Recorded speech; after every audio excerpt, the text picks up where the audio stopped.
If I turn my phone sideways, does that do anything? Like, No, it keeps you still upright. You're looking good, Scott. And gentlemen, we are live. Take it away, Josh.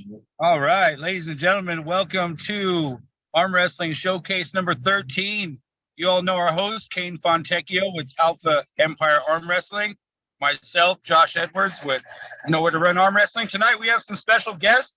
We have Scott Wynn, Don Moorman, and Casey Stevens. We're going to be talking tonight with Scott about his membership league and some of his ideas for arm wrestling and try to get behind that. And we're also going to do a recap of the King of the Table event that just happened and also the Tuolomne Lumber Jubilee. How's everybody doing tonight? Awesome. Doing great. pair to Midland.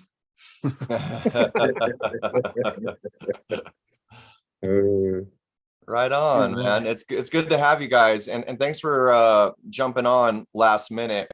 It's been a busy week, but you know, Josh and I talked and decided, hey man, this would be a good show. Let's make it happen, and you guys came through. I appreciate that. So I definitely, I myself want to know a lot more about this, Scott. Can you break down this league that you're working on for us? Yeah, so it's not a new league. It's been around for a minute. You know, COVID kind of put a little damper on everything when it came to arm wrestling and all, well, basically everything in general. But the membership league is just a league that we join, right? That anybody can join. It's $120 a year, which breaks down to $10 a month. You get a shirt, a hat, a beanie, and you're a member. You get, the way it should work and will work is you get discounts to tournaments. So when you enter the tournament, we're going to have it so that you get a discount because you are a member. So it's an incentive to be a member. And then the way it works with the membership money is this money that's growing through the membership is used for payouts at certified tournaments, certified refs, basically standard rules, and they qualify for the money. So I've offered, like, without getting into it, before we get into it, I've already offered a couple of organizations $500 for first place in all their weight classes. Now, part of the function, the way the format will work, is there has to be at least 5 members in that weight class for that money to be eligible. Now, whether it breaks down to 3, 2, 1, right? Or what is it? No, it'd be it's 250, 150. Anyways, whatever it breaks down to out of $500. Now, if there's 10 members, that increases to $1,000 for that weight class, right? So that's kind of how it works as far as the format. It's really simple. And when I first talked about this, I was in my bathrobe and I was just spurring out these ideas like, well, how come we haven't done this yet? You know, when I got back into the sport back in 2009, I got wind of, well, actually, I kind of dipped my feet back after I had back surgery in 2005. I had 2 titanium discs put in my back. So I tried arm wrestling again in 2006 and to see how my back would feel. And I did all right. I ended up taking first place. It was a Route 66 tournament out here in Santa Clarita, which was one of the biggest tournaments. It had so much talent. And I got to see like all the new faces. It was like, who are these people? You know, there's only a handful of, not even a handful of guys, but Alan Fisher was there. He was one of the few of the guys that I used to pull with.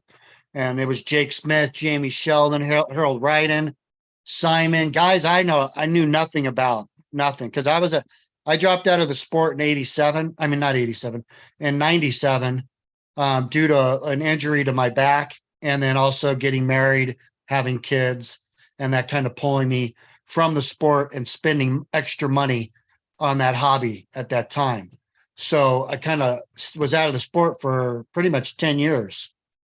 And then I jumped back in 2009 and heard about these super matches and put up or shut up matches where you put your own money up, like I did in bars to hustle money arm wrestling. So when I heard that, I was like, okay, this sounds kind of cool. I kind of like this. So they'll set up a super match. You put up $500 against the guy and the winner walks away with the money. You know, I'm like, this is a way that was somewhat organized instead of hustling in a bar or something, that you could go and win money that way. And I really thought it was cool. And that wasn't like the case so much, you know, it was like it was in the beginning, it seemed like super matches were held up there and were pretty prestigious. And then as I mentioned, you know, now we're having super matches that we're calling super matches, and there's nothing to gain from it except your wins, more or less, right? Or you boost your ego, or possibly move up in some type of rankings.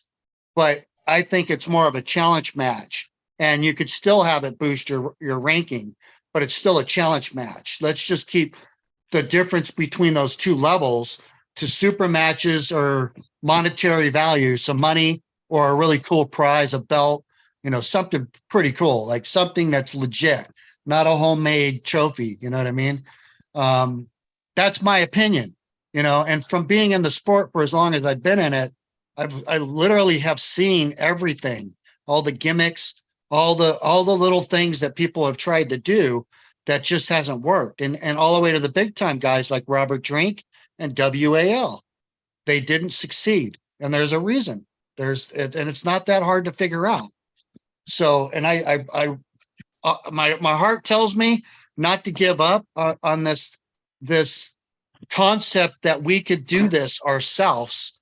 And once we do it ourselves and we become 5,000 members strong, 10,000 members strong, now we're looked at as an organization that people will go like, I'll sponsor them. There's 5,000 members, you know what I mean? And it just has a little bit more worth to it, I believe, that when we join forces together, you know, and that doesn't mean that everybody still doesn't do their own thing. You know, again, there's going to be standards that you got to follow to be able to get that money for your tournament. But if you get that money for your tournament, it's going to boost your entries. So you're going to make, like I tried to explain to some of these promoters that are worried about, from how I understand it, they're worried about their profits, because if they give a $10 discount to members for their entry fees, they're losing that $10. So they're trying to say that they're putting out that money, but in actuality, they would be losing that money. But the truth is, my belief is you're going to get increased entries. So that money is going to get made up for and then some, right? I mean, it's common sense to me. And I don't know why it's so hard to understand and to get people behind it in the way that they will promote it and help get this thing generated. Because I've already talked to Leonard, Denise, Simon, Karen Bean, pretty much all the organizers that are been around for a minute. And most of them like the idea. And then some were like, it won't work. We've tried it before. And that was in the 80s, you know, it was a long time ago. What are the reasons they give that they think it won't work? Huh? What are the reasons they give that they think it won't work? Because I'll tell you that the one reason I hear the most is they always say arm wrestlers are cheap. That's like the number one thing they always say. And I'm like, yeah, they might be cheap, but they really aren't, because they'll enter 5-6 weight classes. I mean, they were entering tournaments with Travis Bajan, $100 entry fee, enter as many classes as you want and win $100 extra. So you pay $100. If you win, you double your money. It's ludicrous, but because it's Travis, like everything else in this world, people just follow. You know what I mean? They don't think about much. They just think, oh, that's the big name. It's Devin Lorette. Like, oh, he stuck his tongue out on that post. Like, you know what I mean? It's just the mentality, and it's not just arm wrestlers. It's just the world in general that I don't know what it is. People just don't think for themselves. And I don't know. I don't have the answer, but that's like the number one thing I've heard. Like I've had Bob Brown, which really kind of pissed me off with Bob, but you know, I talked to him about it because he gives $1,000. Pissed off? You're kidding. Yeah, right. Well, here's the thing. So he offers $1,000 for all the winners, along with Robert Baxter and some other really good guys. and they basically gave $1,000 to all the winners to the open divisions that won at the nationals.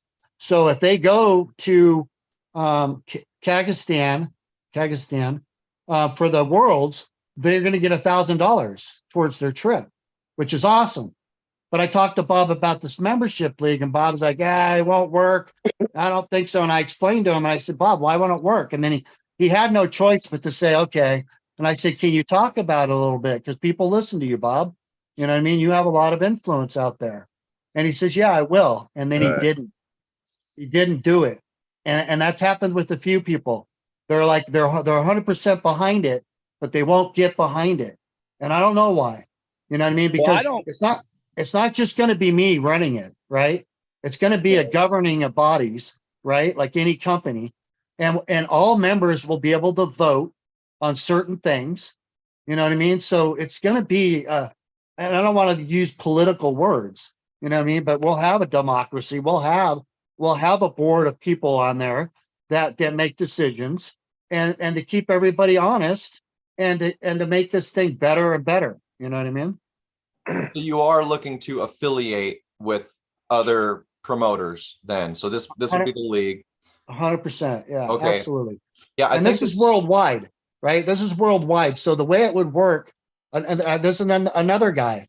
A lot of these people have taken these ideas and they've spun them and done them themselves. Greg Sharp and I partnered up a couple of years ago for the Mr. Olympia. He had an issue with somebody else that was involved. That person was the guy that brought in the $80,000. He heard bad things, never met the man, decided he wanted to go to the other direction the very next day. I said, Greg, I understand. I respect you. That's your decision. That's fine with me. Then he turns around and he's doing his lock and loaded thing and now the World Series of Arm Wrestling. So I guess he's trying to top what I'm trying to do in a different way. And God bless him. But I personally don't like his weight classes.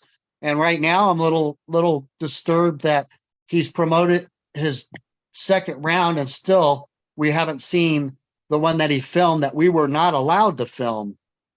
It still hasn't been brought to TV or streaming or video or any of that stuff. So I'm a little bummed out because I took second place and that was a decent tournament. And so I'm kind of bummed out. We still haven't seen any footage of that and I don't have any footage. But I'm not bagging on Greg. I'm proud of what he's doing. I wish him success. But let's all be honest and straightforward. You know what I mean? So, and that's the key here is integrity. You know, we're not here to outdo each other. As a team, we can make this work. As separate units, I guarantee you it'll never happen.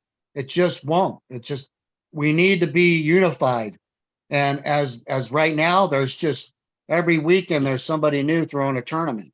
You know what I mean? Or starting a new league or organization, you know, and that's not helping, you know. If you started this in California, well, you said you've already started doing this membership. Yeah. How long has that been going on before you had to stop? I've done a couple of tournaments. One was Orlando, Mr. Olympia. That had the $80,000 purse. And then I did another one out in Arizona that I threw myself along with Reza, which was my PNAW, which is Pro Nation Arm Wrestling. That's my personal, if I threw tournaments, that's what I'm throwing that under. So I would sanction it through the United Arm Wrestling League as well. And then that's how that works, you know. And you had members bought in already for those events? I do have members. I don't know if we can really call them members anymore because years have lapsed. And we've had a couple of big tournaments. So yeah, I got a lot of big names that are members. I had a lot of people sign up right off the bat. Like I said, I was in my bathrobe talking about this and people were like, this is it. This is a great idea. Because also what the money pays for too, with the membership money, it will also pay for a banquet at the end of the year after our nationals or our world. I believe we should have our own world championships right here in the United States every year. And if we're giving away money, all the Europeans will come. We already know that. It's not even a question, right? Chase the purse. So at the end of these events, we have a banquet. A few hours later, we all go back to our rooms, we shower, we come back, we sit down at tables like civilized human beings. We're dressed up, we have dinner, all inclusive, right? We have a blooper reel. We have fucking matches like best match of the year, awards for best match of the year, rookie of the year, arm wrestler of the year.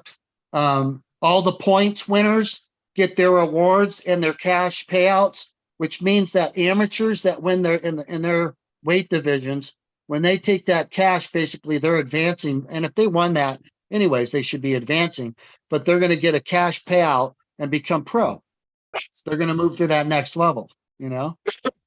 Like we've talked about all of this and all the different levels. And now, I've watched through the years, everybody take pieces of it and do their thing.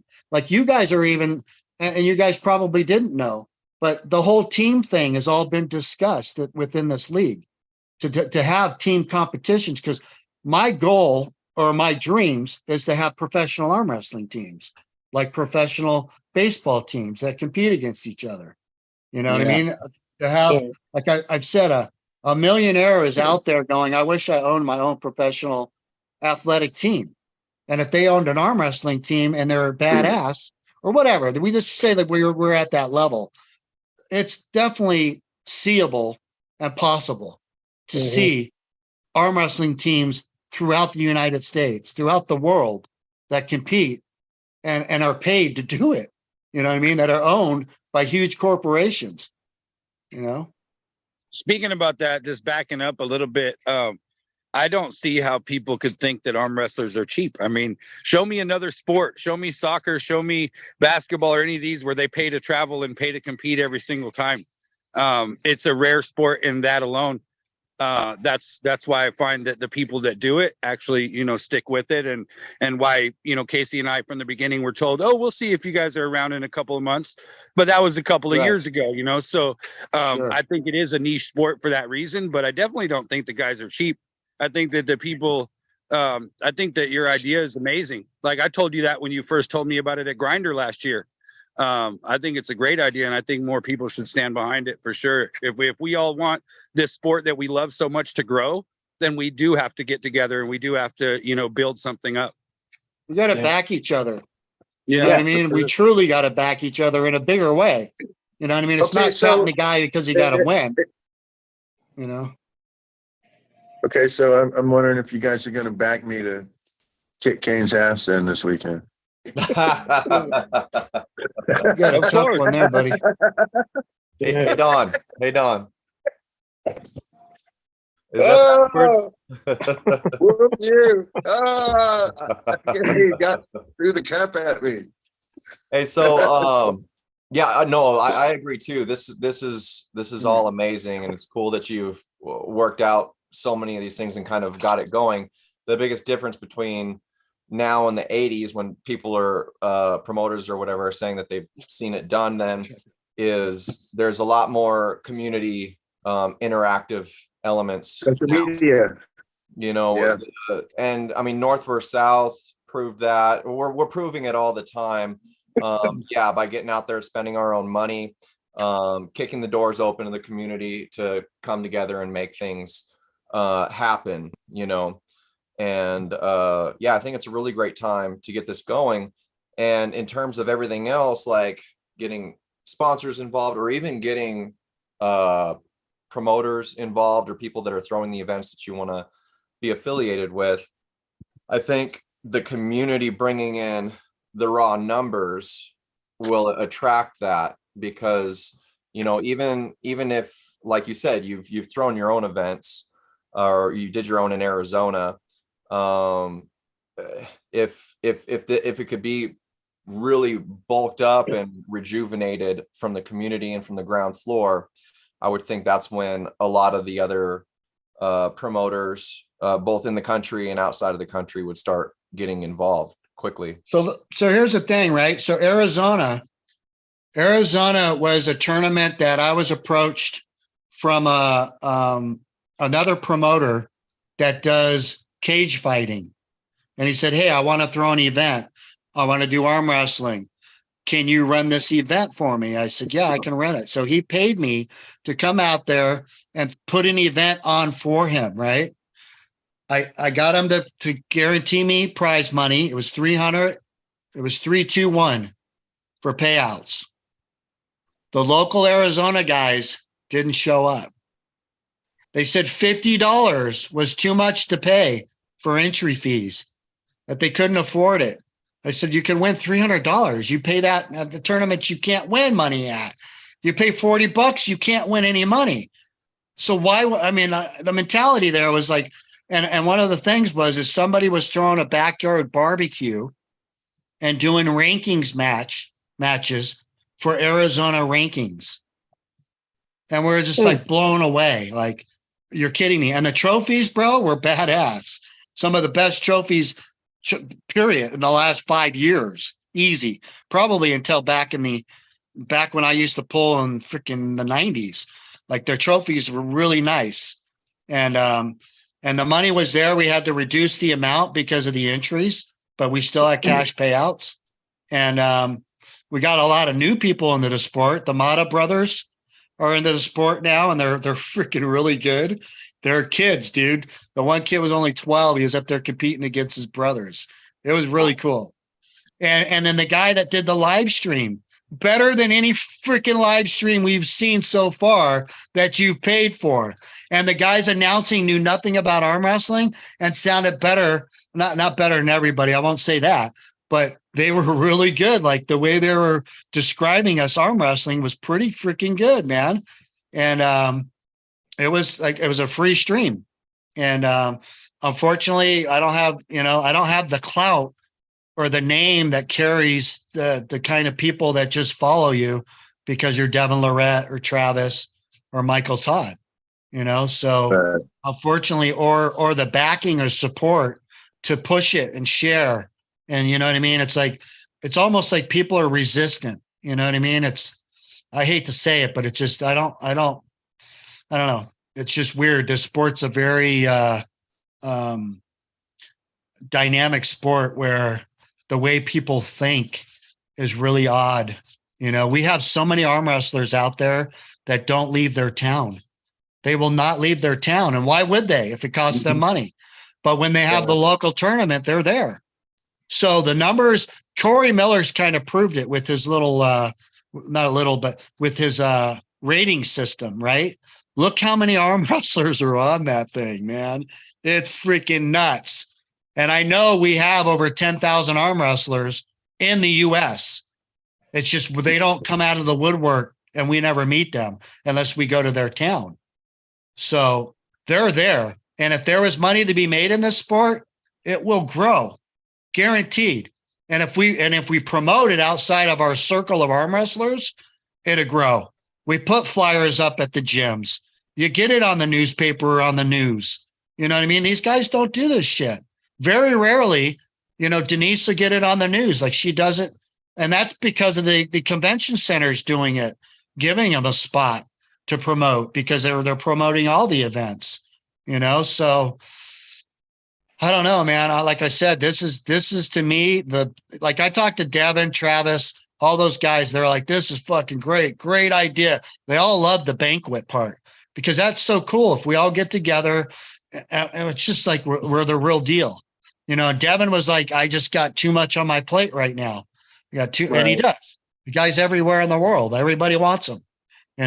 Travis is the honest, one of the most honest guys out there. He tells you straight out, I just want your money. Just give me your money. Okay. This is my avenue. How do I make it? I got the name. Give me your money. And then you give him your money. So, and then Michael Todd's his own, the factory, the monster factory, I've talked about getting a warehouse before and I got my own idea. You guys know I work in the studios and I build these sets. I can build anything. And I already have a format for arm wrestling that'd be iconic. But it's getting again, like right now I have the funding to do a lot. Now, am I willing to risk that money to see if it pans out. And sometimes I'm like, yeah. And then I'm kicked by others just saying, don't be an idiot. God bless my brother I just lost recently in December, but he was the guy that would always be saying, Scott, what are you doing? What's wrong with you? Don't bother. But that was my feel. He would tell me, you can't beat Jake Smith. You'll never beat Jake. Watch me, watch me, So he put the fire in my tank at the same time, always trying to tell me like, dude, just don't even bother, and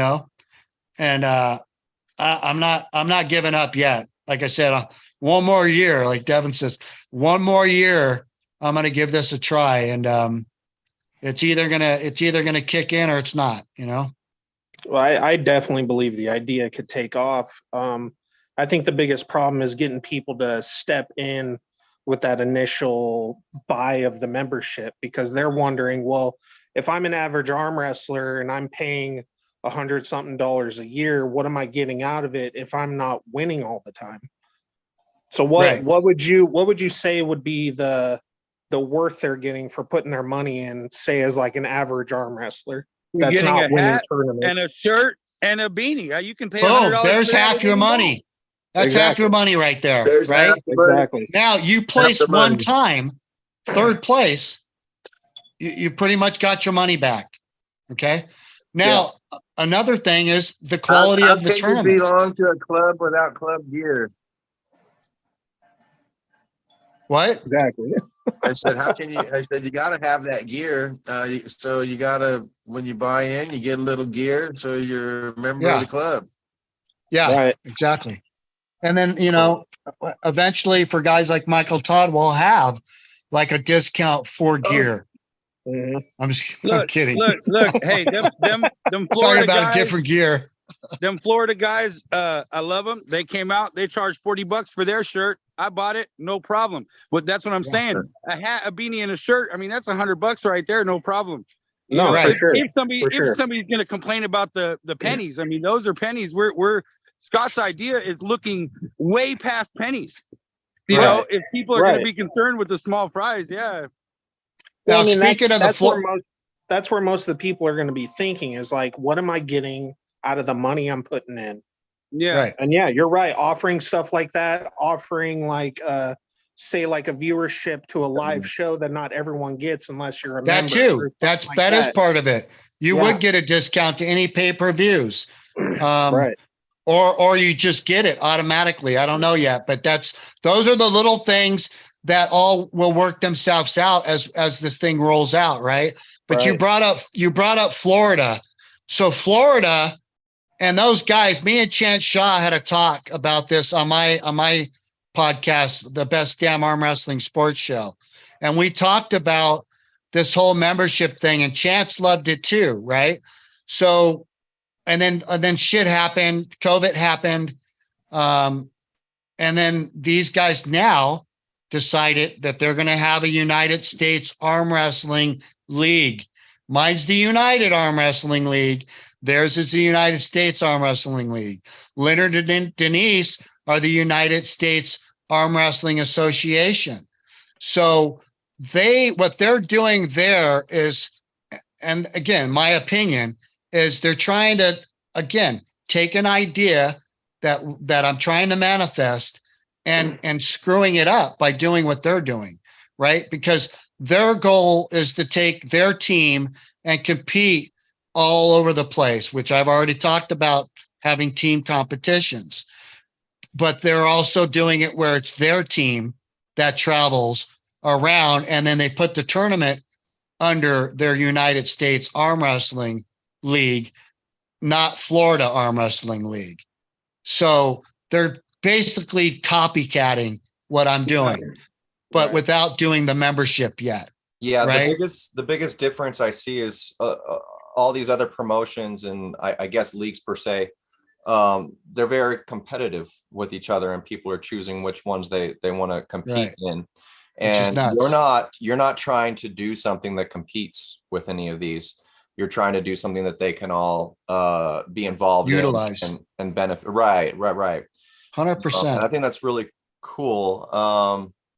That's what happens too many times, though. I mean, exactly what Scott's saying. Casey and I have had that talk so many times with ideas that we've had, and then we might say it in a crowd where, you know, next week the guy's like, I gotta, you know, I'm gonna do this idea, which like me and Casey have said, is, hey, that's not our only idea, you know, and that's just the frosting on the cake. You don't know the recipe for what, you know, the idea was. So, and it's kind of the same thing with Scott's. I mean, you're going to have copycats because you're doing something so positive and so good, but they don't know what your real recipe in your head is, that wheel that's turning, you know, so they're only going to have the bits and pieces that you let everybody see or whatever. But your thing, I cross my fingers, and I definitely, you know, I'm going to sign up and make sure I'm a part of it, but support it as much as possible because I want to see it flourish. I want to see the thing. What you're doing sounds like it's just going to help everybody, not one person. Right. So, And Right, so- that's the thing. I feel like most people are just trying to get their cut of the pie. And I feel like if we 100%. just all work together, we can all make money doing this. We can all make the sport Exactly. better, for one, not even just the money, if we just all work together. I mean, It helps everybody. Everybody benefits, dude. Here's the thing too, right? So I'm an older arm wrestler, obviously, right? So how much longer am I going to be in the game? Yeah, you Right. too. That's You what I fucking keep old saying. fuck. You're older than I am, like by 20 years. But here's the thing: we're good. We're coaches, right? So, and that's a problem with arm Right. wrestling too, in my opinion. Is so many guys don't understand or really appreciate or acknowledge how much better they could get faster if they would just listen to one guy that knows what he's doing, teach him. Not Yeah. listen to 20 guys that think they know what they're doing because they've learned what they've learned in the last 5 years, but actually believe that somebody can actually teach them in time to get better much quicker.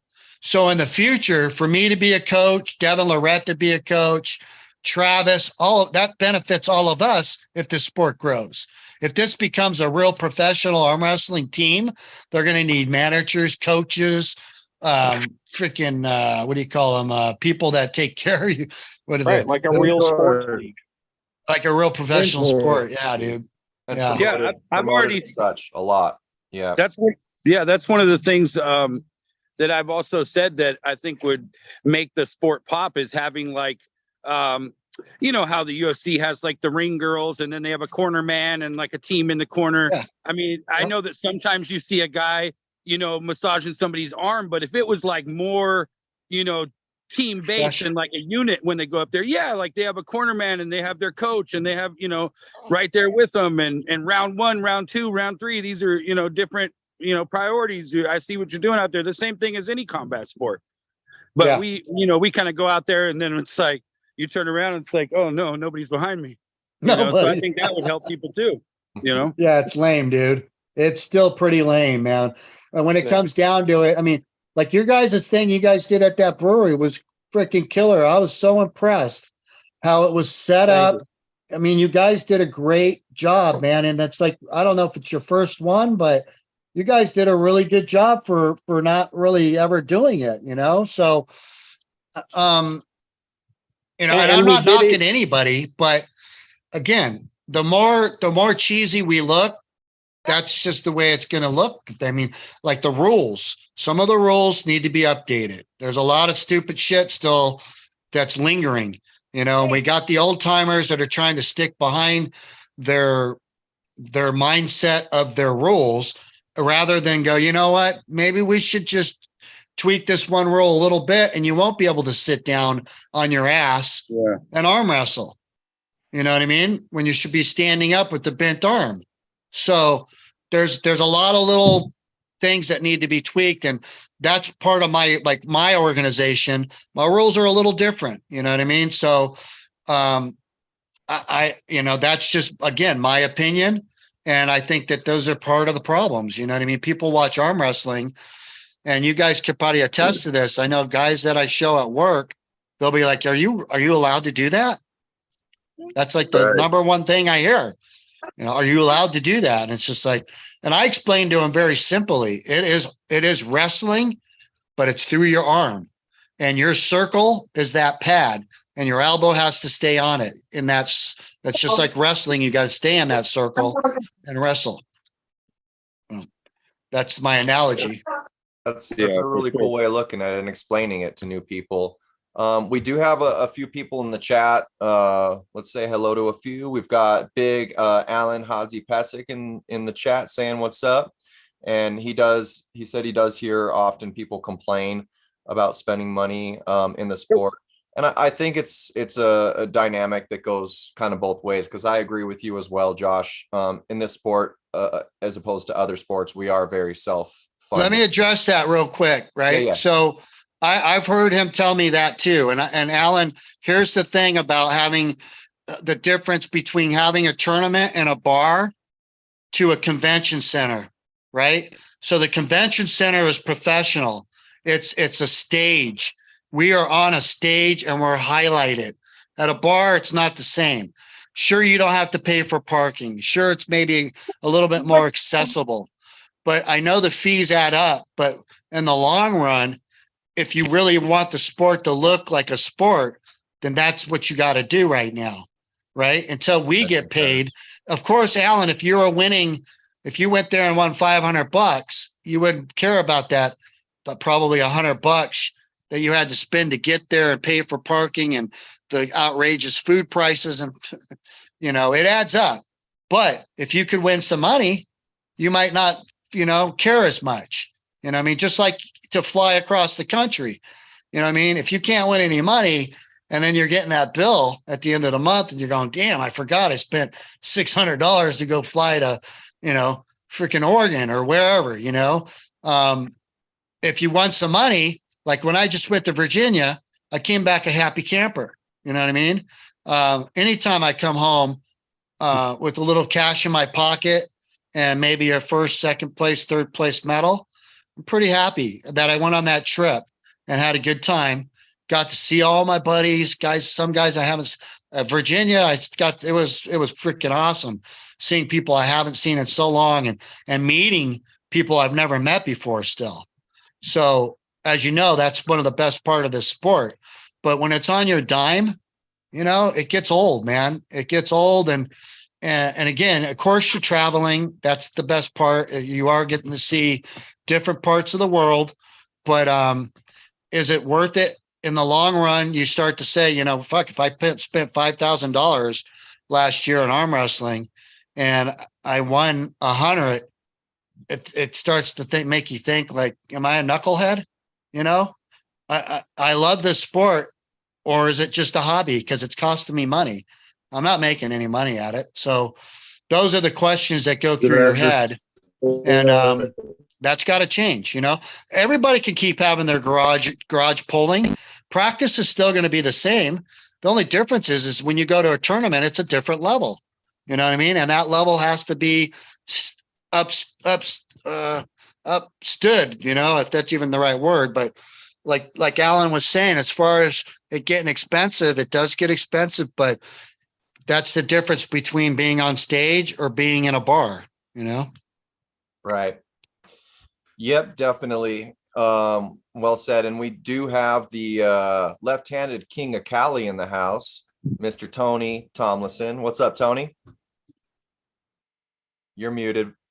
Tony. No, my name's He's got Josh. his mic muted. John? There we go. My name is Hey, Tony, have you been following along with the conversation about Scott's League? No. Tony Okay. knows about it. Okay. So yeah, this league is something that he's been working on. a while. The league. I It thought he kinda said his league. I'm not, took a whatever. little hiatus during COVID, and now it's just being discussed, the possibility to really get this thing cranking. It's a membership league. Can you break it down? Give us a brief recap summary on it, Scott? Yeah. Is he still with us? Yeah. Yeah. Yeah, sorry about that. I'm getting my grill going right now. Yeah, I know all about it.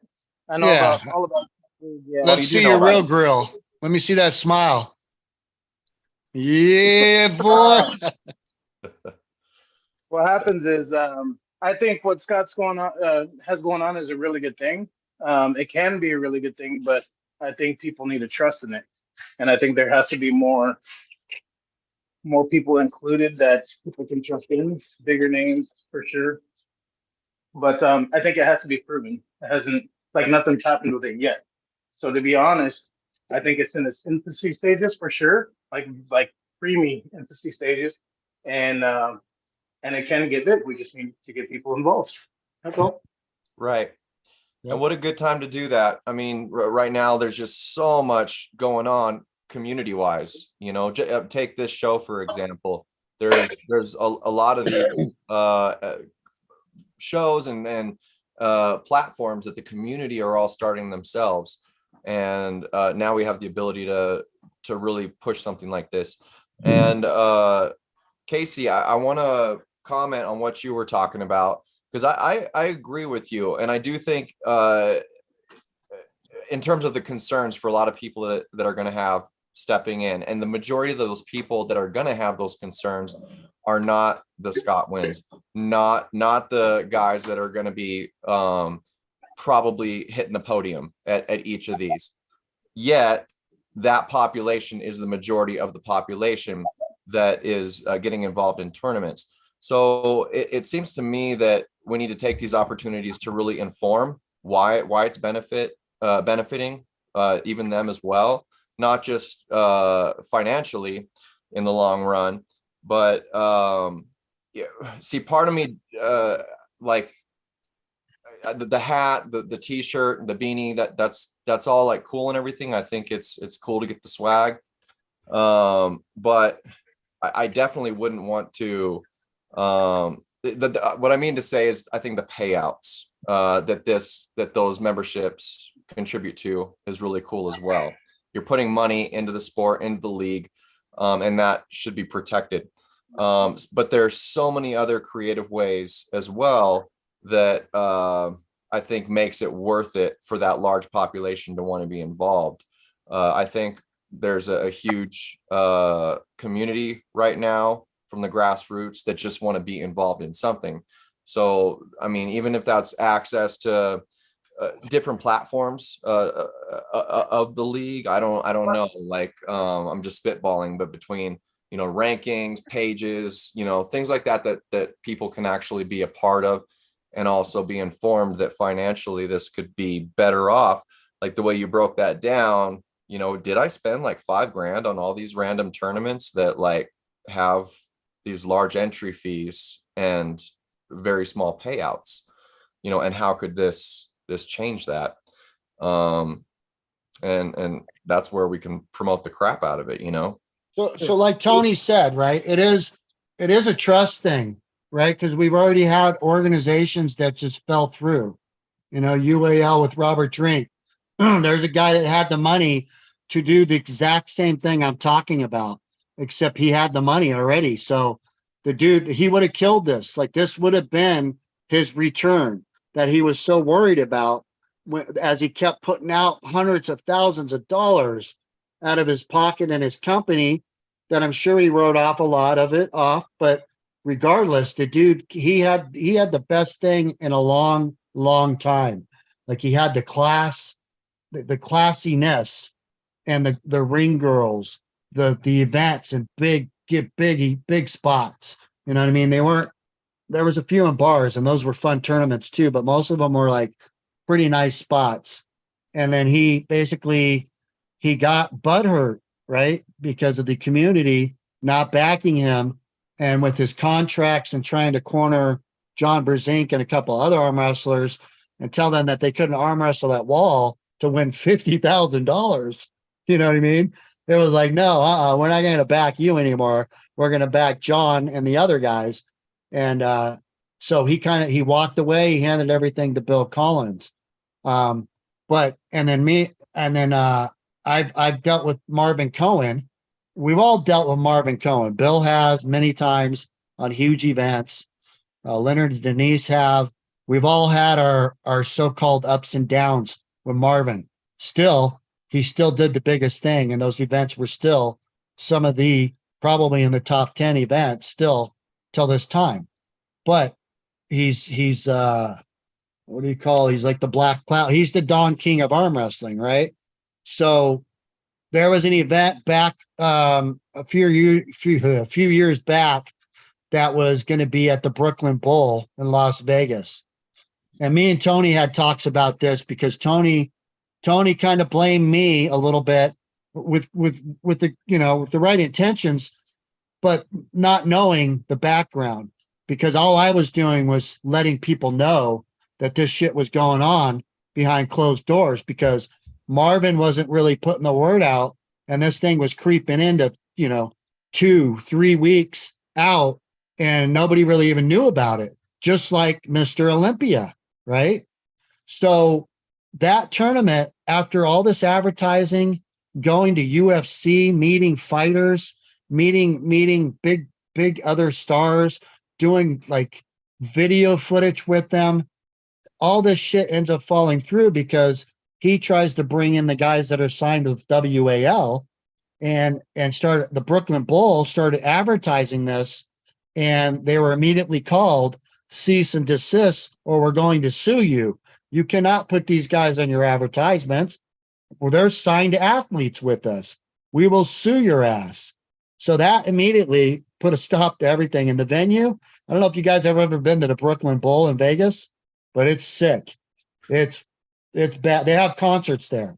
Like the place, it's got 2 bowling alleys. It's nuts. Anyways, that fell through. A lot of guys planned trips and went out there. Some of us made the best of it. Tony, we ended up getting a room, and we set up a table, and we had basically we tried to set up outside the Brooklyn Bowl, and did for a short period, and security kicked us off. So then we got a room. We ended up going to a room. We all had a good time, but some people paid some money to plan that trip and fly out there, and weren't able to cancel it. So that was kind of effed up, And then Mr. Olympia came around, right? He's offering $10,000 for first place for super heavyweights, right? This is my event. This is the United Arm Wrestling League. This was the tournament that was going to launch the membership league, because if you weren't a member, you were only going to win $1,000, not $10,000. So they gave away we gave away $3,000 for all the open divisions. If you weren't a member, it was going to be $300. If you're a member, it was going to be $3,000. Well, Marvin, he ended up like pulling some fast ones on me. A lot of shit fell through. Still, thank God the money didn't. So the money ended up getting paid out. It took a while, but it was, I guess, a success. The guy that does Mr. Olympia wanted me to do it again. The guy loved arm wrestling. He loved Over the Top.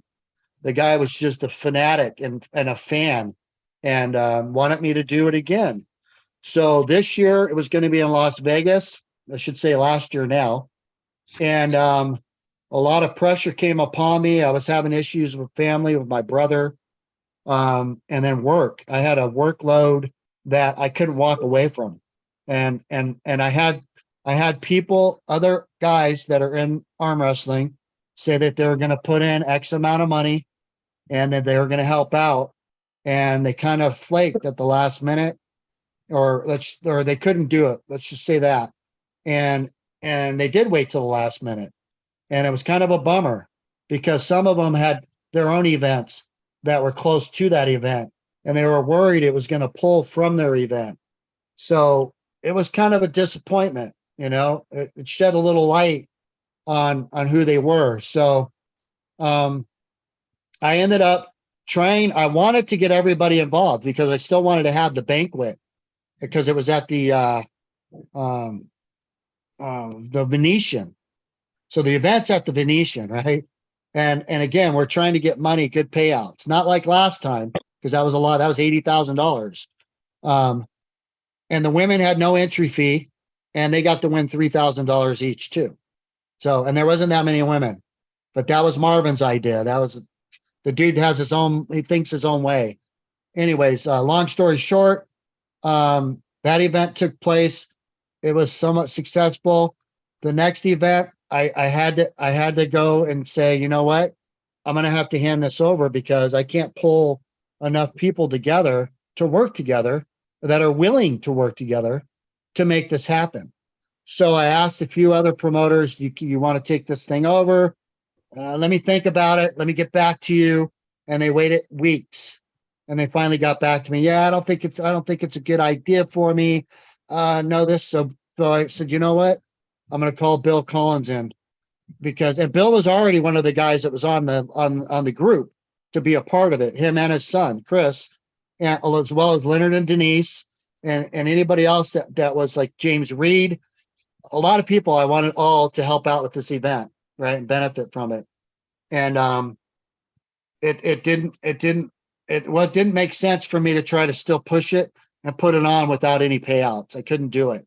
So I brought Bill in, and Bill kind of took the event over, and Bill was able to negotiate jackets for first place. So it's better than nothing, but there was no money.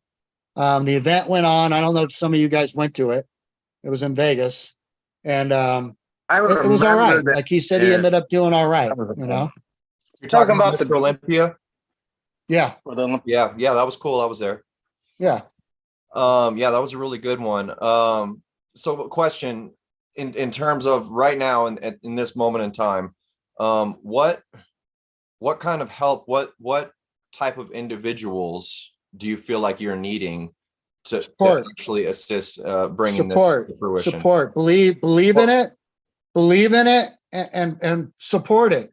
You know, I don't want to say push it, but believe in it. You know what I mean? And again, if $120, it's $10 a month. You could do. We'll set up a PayPal.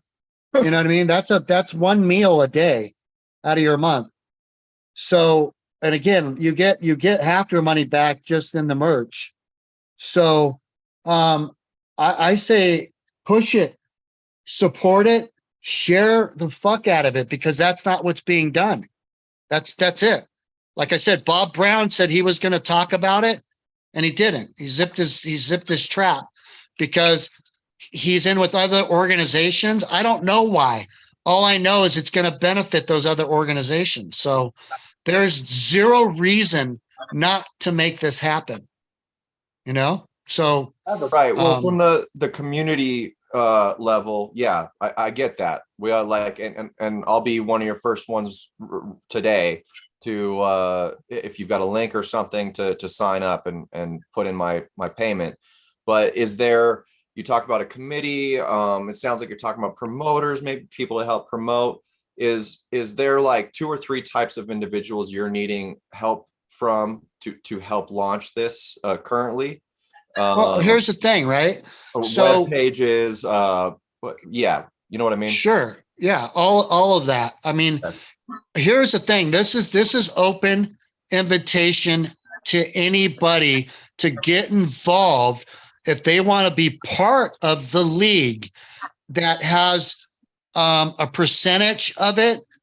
If they want to buy into it, like if you wanted to, let's just take small numbers. If you wanted to put $100 in, no, we can't go that small. Well, say you wanted to put $1,000 into it, and we got 10 guys that did it.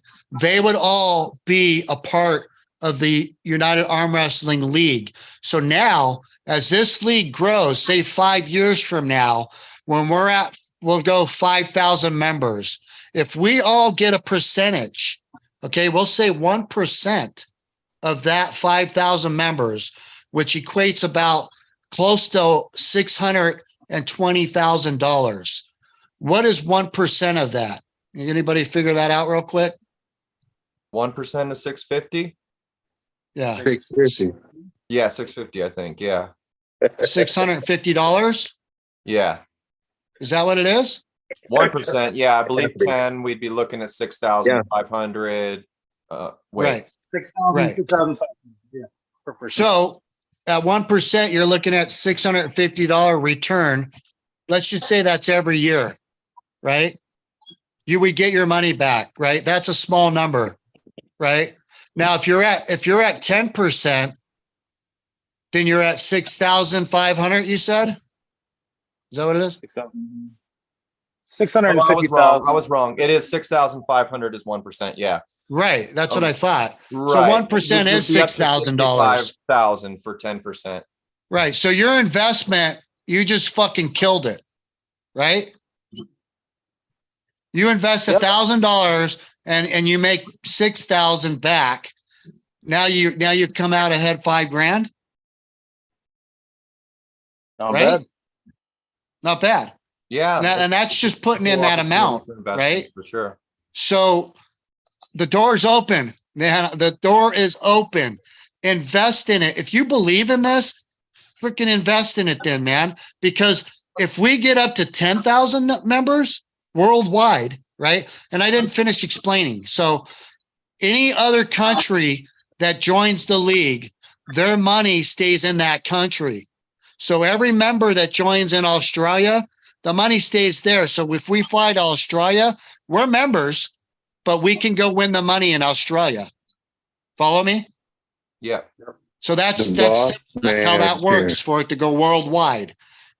Every country keeps the money in their country.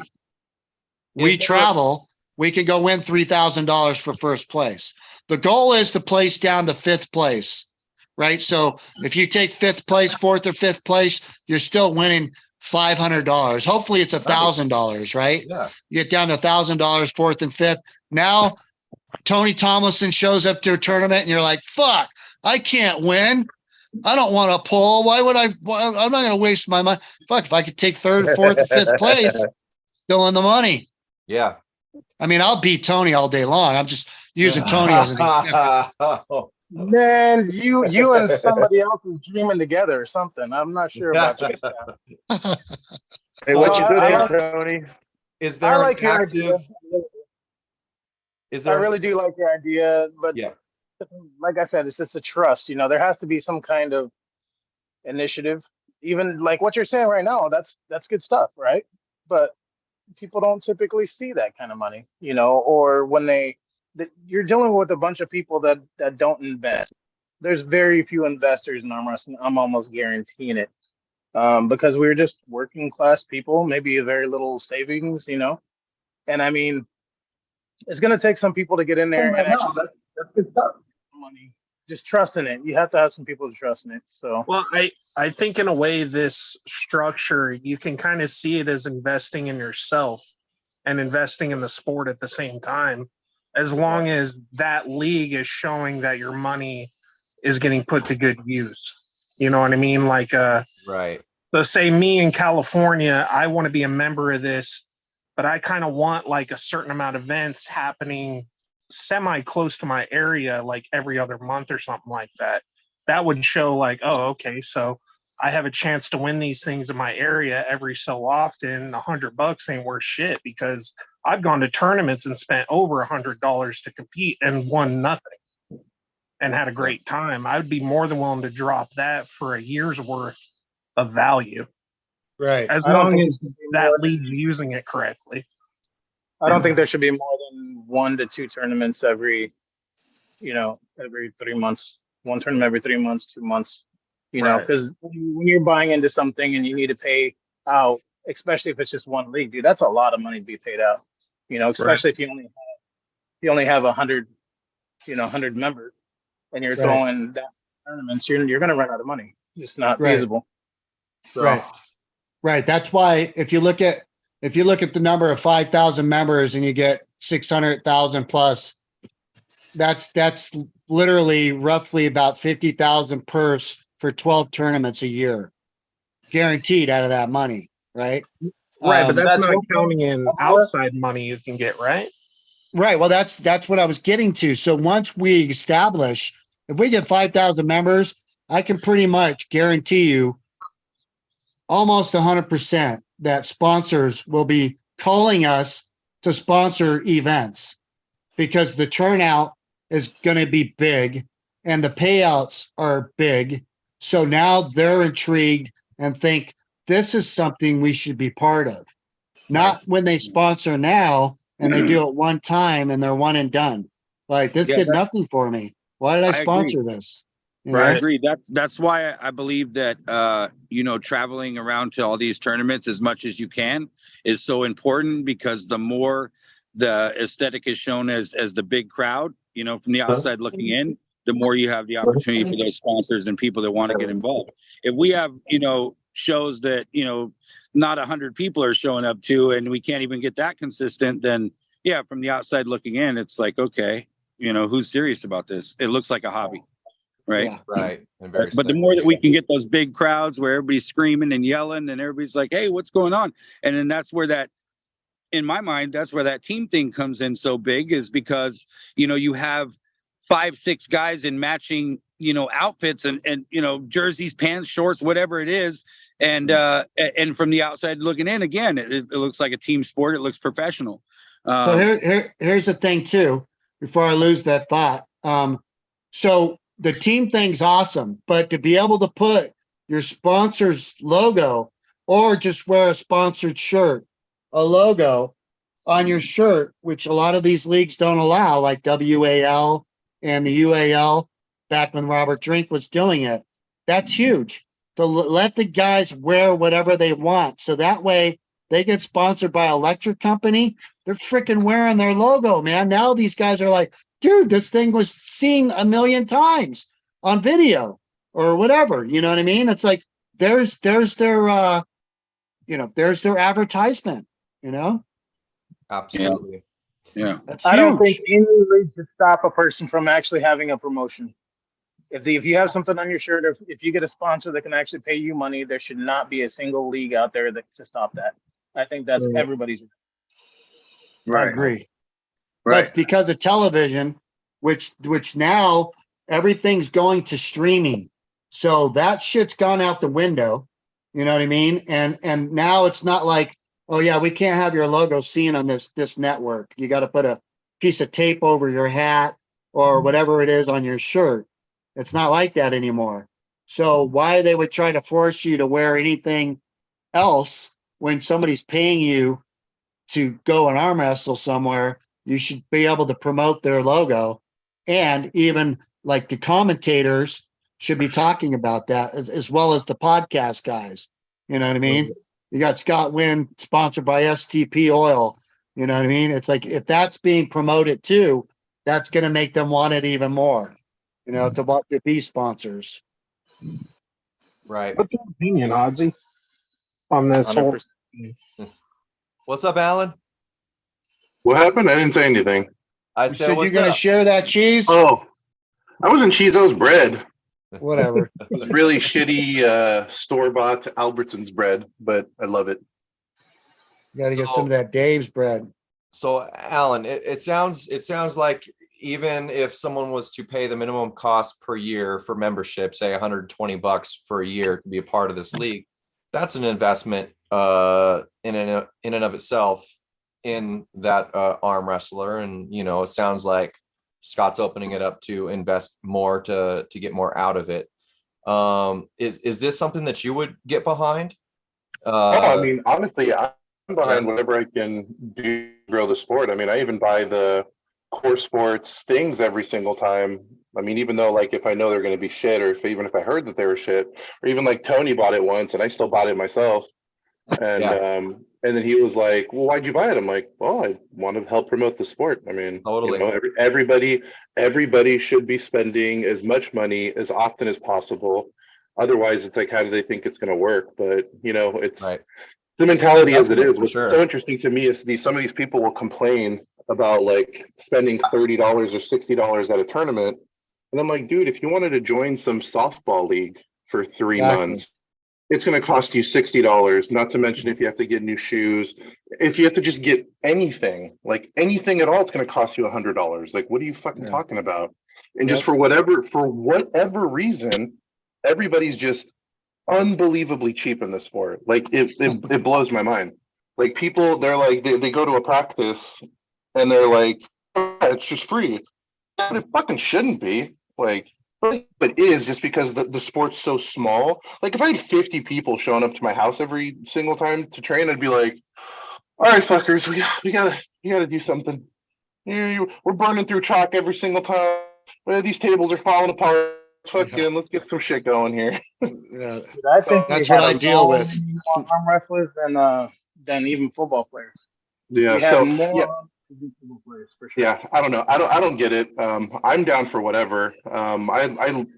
It's whatever people want to do, I'm in. I think one thing that would be, I wish I knew, honestly, I'm sorry. I wish I don't know anything about your program. I'm trying to like pick up on ideas of what you're saying, and I have like a million questions, and I kind of don't want to waste any time. But the biggest thing that's always needs to ask is like kind of like what are people's incentives, and like you've thrown that in. One thing, especially with the newer generation, would love to see, and you mentioned it earlier, is like that ranking system, that ELO system, where you know, I don't know. I could technically be competing with a dude from New York, right? Just based on like he has, let's say, 5 tournaments he goes to a year, and I have 5 tournaments that we go to a year, and our ELO is just like, and you know, it's not like I can beat him or he can beat me, but it's more just kind of having this like alternative number and score that you can follow. That's not specific. Me, I have 5 or 6 people that I can like really come in the States, right? It's like, say me, Alex Dillator, now there's Larry Wheels here, and then there's Abu, which I haven't seen, then there's Dallas and Mike. And like that's pretty much going to be the vast majority of anybody that I'm trying to go after. And then it's kind of boring when it's just like the same 5 people where it's just like, well, I mean, I'm not going to be fucking beat Mega Mike anytime soon. So I guess I'm just like right there. And that's kind of boring. But when you have just like, even if they're like arbitrary numbers, there's at least something attached to them that people can kind of follow, which can make it then more fun. It's kind of like a game. It's like playing fantasy football, except it's like fantasy arm wrestling. And just having all these people like following that ladder and having that like you know, like a ladder system where you're kind of just trying to see like, oh, I missed that last tournament. Fuck, I fell down like 5 ranks. Okay, I got to go to the next tournament. I'm gonna move some ranks. So I'll beat that asshole from New Jersey that's been like keeps moving up. The guy doesn't miss a single tournament. Fuck that guy. You know what I mean? In this way, it gets you to like meet new people. And so there's, I think for this idea to work, we would need to have some kind of new idea or new concept that hasn't been seen before. And I think so we already like we do have that. So that is part of it. That's cool. Again something that's been copycatted as well. So the rankings, there is a rankings, there is a point race, right, in the United Arm Wrestling League. So all your points are kept track of. This is the incentive to compete more and not just compete a couple of times a year. Damn, which Tony. on that ELO system, basically the way it works. So you can arm wrestle twice a year, but if you're winning, you're freaking up there. But you only arm wrestle twice that year. So your winning record's excellent. But if you arm wrestle all the time, like I do, you're going to end up with 2 losses unless you go undefeated, period. So that shit adds up just as fast as the wins, you know? So the point system, both for amateurs and pros, is whoever has the most points when it comes to that banquet, at that award ceremony, at the banquet, the guys that have the most points in each division is going to win a cash prize. So if you got the most points and you're the lightweight amateur, you're going to win $1,000 and an award for winning that points race. Kind of like Look at NASCAR. badass. Huh? Kind of like NASCAR. Yes, exactly. Yeah, I like Exactly. that. Same That's thing, really dude. good. That way, that's your incentive to pull. And again, if you can win money, at least the money you put out to get there, you're going to be a happy dude. You know what I mean? You're not going to be like, because I work weekends. I'll make way more money working time and a half and double time on Sunday if I don't go to a tournament on that weekend. So I'm sacrificing that and the money I'm putting out. And a lot of guys do that all the time. You So ain't some guys lose their sacrificing, jobs doing it, you know? You ain't sacrificing. You want to go to that tournament. Yeah, right. Oh yeah. And I'm sure. And then we got referees, right? We got rules and referees that are part of the problem and part of the solution, right? They want to certify as many referees as they can, but they're not doing a good job of it, in my opinion. Okay. It takes new guys can't come in and become a referee. If they haven't been around the sport, they really don't know jack. You know what I mean? That's a big part of it. And then they don't want to pay these guys that are certified referees anything. You know what I mean? They're $100 is not enough to have a guy stand there for 5 to 6 hours and have to deal with individuals with all different personalities and whatever else, germs, whatever else is involved, right? Somebody pushing you, you know what I mean? Those things aren't taken into account. So there's got to be a standard to having actual certified referees, and the people certifying the referees need to be good enough to certify referees. So I just had a really bad experience trying to get certified as a master ref. It was a joke. I know some people aren't going to like hearing this. If they do, I don't give a shit. It was a freaking joke. These guys were clowning around, and it was a joke trying to get certified as a master ref. These guys could remember what they were doing. So I didn't get certified, and I actually believe that there was a reason for that. But that's my opinion, and that's between me and them.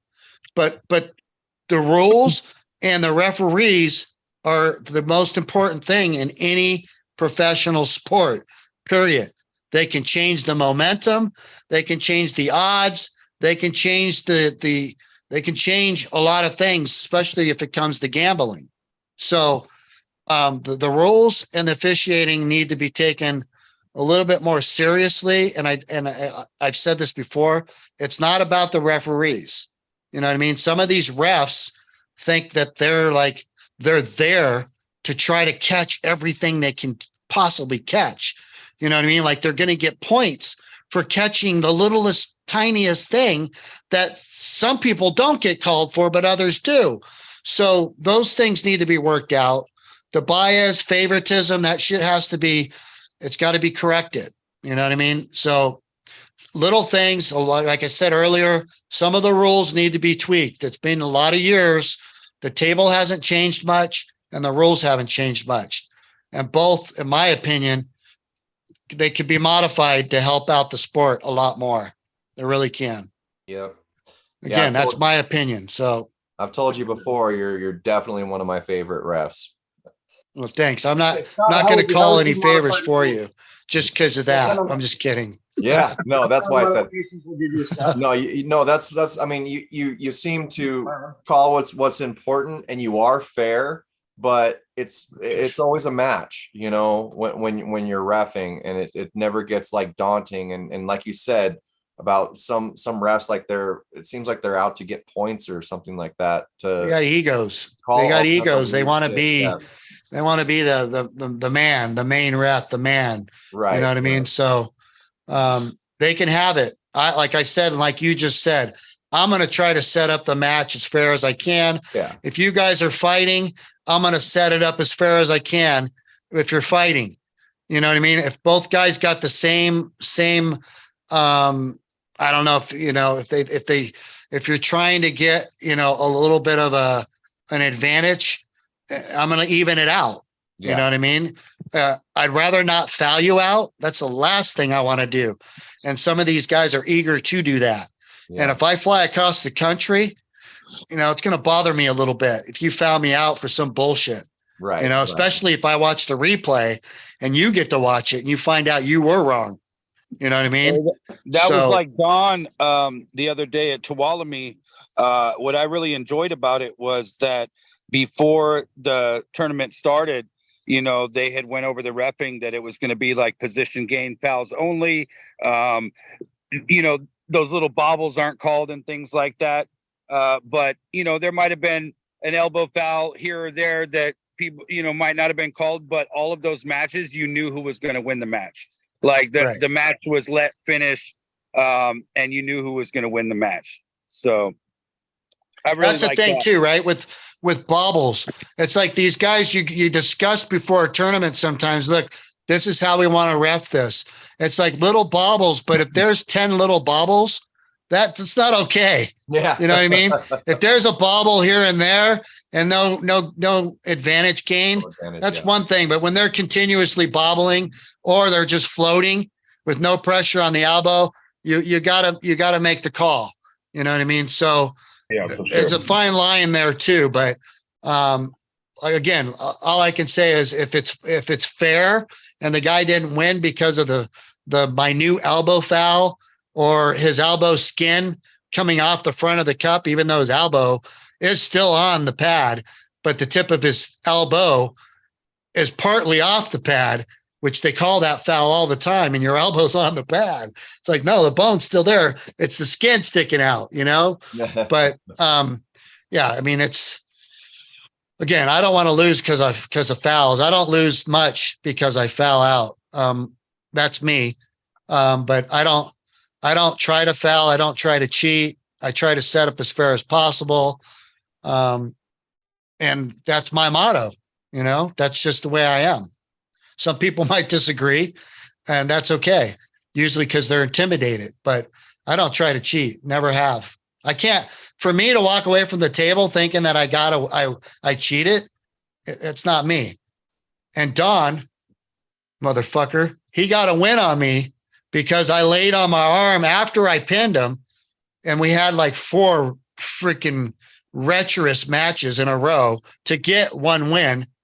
And when I was done, I was so exhausted. I had a dress shirt on, and I laid on my arm and wouldn't let him up.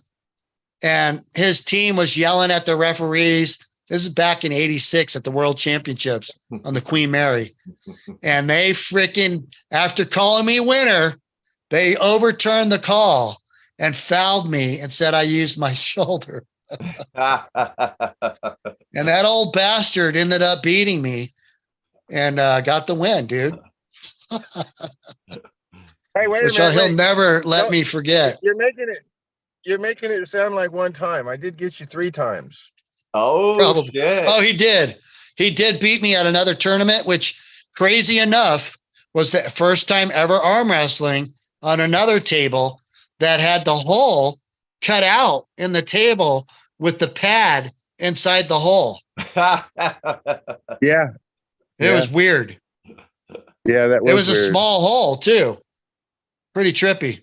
That is weird. Yeah. But he beat me. He got me again. He's a bad dude though. So no shame there.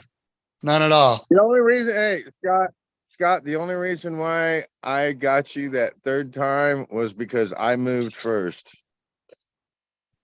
Yeah. Whenever, because we were both locked. We were both locked dead center. Nobody was going anywhere. And I was thinking his wrist is going to go, but mine's going to go too. So I dove in and gave you my wrist, and I limp wrist pressed you. Huh. So, Fucking asshole. Wow. I hate Yeah. I hate that when that happens.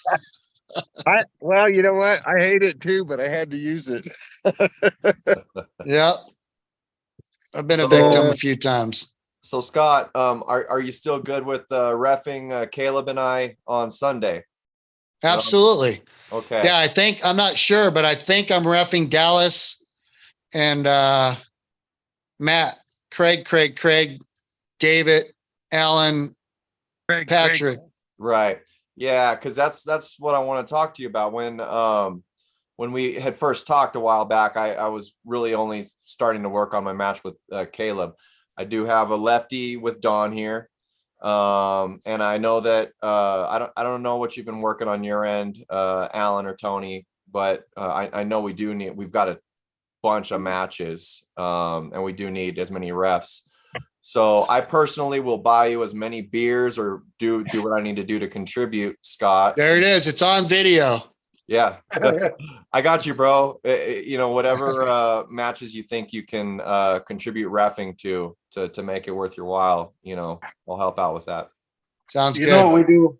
You know what we do, man? This is what we do. We invite people, and people come, and we enjoy ourselves. In this case, we have some super matches involved. So nothing's changed except for the fact that we're going to be a little bit more focused on the super matches this time, right? So it's not going to be every time. Like literally, you guys have set this up yourselves, if anything.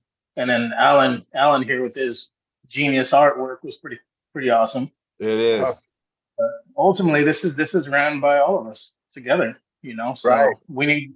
I'm sure someone to step up and be an MC over there just to have some fun and kind of get that tournament feeling going, you know. But that's ultimately what it is, just the feels. We don't have to really organize anything. Cool. Yeah, right on. Yeah, that kind of goes back to like even what Scott was saying. This is as good as we make it. Yep. Yeah. Yep. So jumping back to the league and a little like brass tacks here. So I mean, a lot of us, I'm sure, we know Scott. We all think it's a great idea, and I'm sure pretty much all of us would get behind it. But in terms of getting the broader population involved, is there a digital platform existing right now where people can go and pay that membership fee, and where they can actually see everything drawn out, all the details, what it involves, what they get out of it? Scott, anything like that right now? Yeah. So as far as that goes, I'm setting it all up now through Facebook, unfortunately. Right. So I had a website that I paid a lot of money for to get developed. I had it set up with a gold, silver, and bronze package where you could literally join for, it was like $550 $550. You got an arm wrestling table, a country crush handle, or a handle of your choice, and your membership. And that's as much as a table cost you from Combat Arm Sports just to get a table. So, and then there's the other two tiers. But long story short, it got to the point to where I'm paying every month to have this website, and nothing was manifesting as far as getting it out there and getting more people to join, getting other promoters to commit, instead of saying, yeah, I like the idea. Yeah, let's do it. But doing nothing besides just saying that, So right now I've offered Bill Collins for the Anaheim tournament $500 for first place for every weight class. The same format. It's got to be 5 or more members in the class for the money to be eligible. You got to be a member. That's it. There's a St. Louis tournament coming up. I offered them the same thing. Both say back to me, okay, so what do we need to do? You need to promote it. You need to promote it. That's it. It's going to bring you more entries. So promote it. Bill said, well, if I offer you $10 discount for entry fees, I'm going to lose money. Basically, he didn't say that. He said it was going to cost him money. I said, no, it means that it would cut into your profits. But like I mentioned before, the entry fees would go up. So you have more money than less money than you would have made if you didn't offer this to the members, a $10 discount for entries. So he more or less wants me to give him detailed breakdown, where I feel like, Bill, if I need to give you more, it sounds like you're just going to want to try to do this yourself, which you should have done anyways years ago. But bottom line is, they can try to do the same thing, same concept. The only problem is it'd just be for their association. This is everybody. This is us as pullers building this through us as pullers. Like I said before, everybody's welcome to join in. I don't want to do this by myself, nor do I think I can. But I can tell you this, I wish to God that somebody else would have done it a long time ago, because I would have been one of the first people to sign up. I can guarantee you that, because I would have won my money back and then some. And if it was every year, the same members just keep paying back in, 5,000, 10,000 members, I would be winning money on a consistent basis. That's my opinion. That's what I believe I can do as an arm wrestler, that I could go out there and win money. I've done it before, and I'm going to continue on doing it. When the money's on the table, that's when I perform my best, So that's my 2 cents. So as far as joining the league, is what I'm going to do in the next few weeks is I'm going to get all that set up for PayPal. Perfect. And to be able to, right now you can go to the United Arm Wrestling League on Facebook. You can go on there. You can buy hats. There's shirts. The logos are going to change. A few things. It's like, these are ideas that I want members to vote on. You know what I mean? When you're a member, that gives you a right to vote. So we will vote on pretty much anything, any changes, any upcoming things where we might want to hold the nationals or world championships, that type of stuff. You know what I mean? So again, it's a pullers league for the pullers. It's as simple as that. It really is. I think you need a committee. Yeah, It can't just absolutely. be you.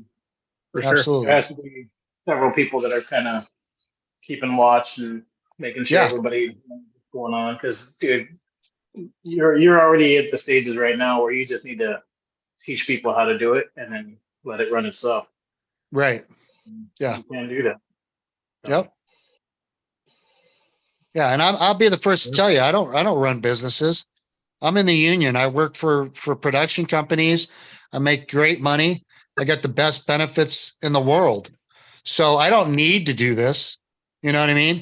But I will say this thing is like UFC. This can fucking be huge, bro. Why it's not is mind-boggling. It truly is. This is an ancient sport that's been around since the freaking beginning of time. And here we are, you know, in the United States, and it's still not even considered a sport. Most people don't even know about it, except for the guys that are in it. So that's sad to say, man. I hate posting shit on Facebook because I have friends that aren't arm wrestlers.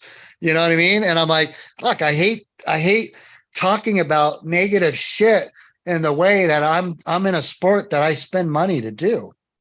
You know, I don't make money arm wrestling. Sucks.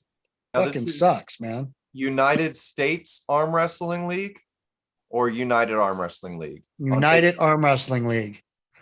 That's the Florida knuckleheads. I'm just kidding. Nah, no, I'm kidding. See, I don't Has know why you're not anyone- promoting it. Has anyone here used Patreon before? Yeah. What is So that? I had a thought about this membership, and on Patreon, usually you have Hold a on, brand. hold on. Let's just keep those thoughts for now, and we'll Okay, talk within okay. the. Let's just talk within the committee. Right. Yeah. I mean, definitely for us to start promoting it, you know, I can say for myself, when you had that website out, that, you know, was just kind of burning money, it sounds like, I personally didn't know of it. I didn't know it existed. Right. So even if you start on a free platform like Facebook, yeah, I mean, I think that's going to be huge, especially with all the detail. It would be tedious to have it all written out and the description and you know, different tabs and all that stuff, what you get out of it, what it's about, you know. I think it's going to Right. be huge, really. Right. Well, and that's what the First, they need to website. drive people somewhere Yeah. where they can get the information. They need something visual to get behind and feel like they're a part of digitally. I mean, especially this generation, right? Yeah. Yep. Yeah. On the website, it did explain all that. The website was 3 pages. It was pretty impressive, actually. They put it together really well. I had a bio on there and it was really cool too, but I didn't I didn't want to associate my name with the league because I want the league. I didn't want to do what Robert Drink did. So everything was directed to Robert Drink, not the league. He took everything personal, which that's easy to do. You're addressing the person. But if you're addressing the league, they don't know who on that committee is responding. You know what I'm saying? So that's the way it should be. And that way it's not taken personal, you know? That's my opinion.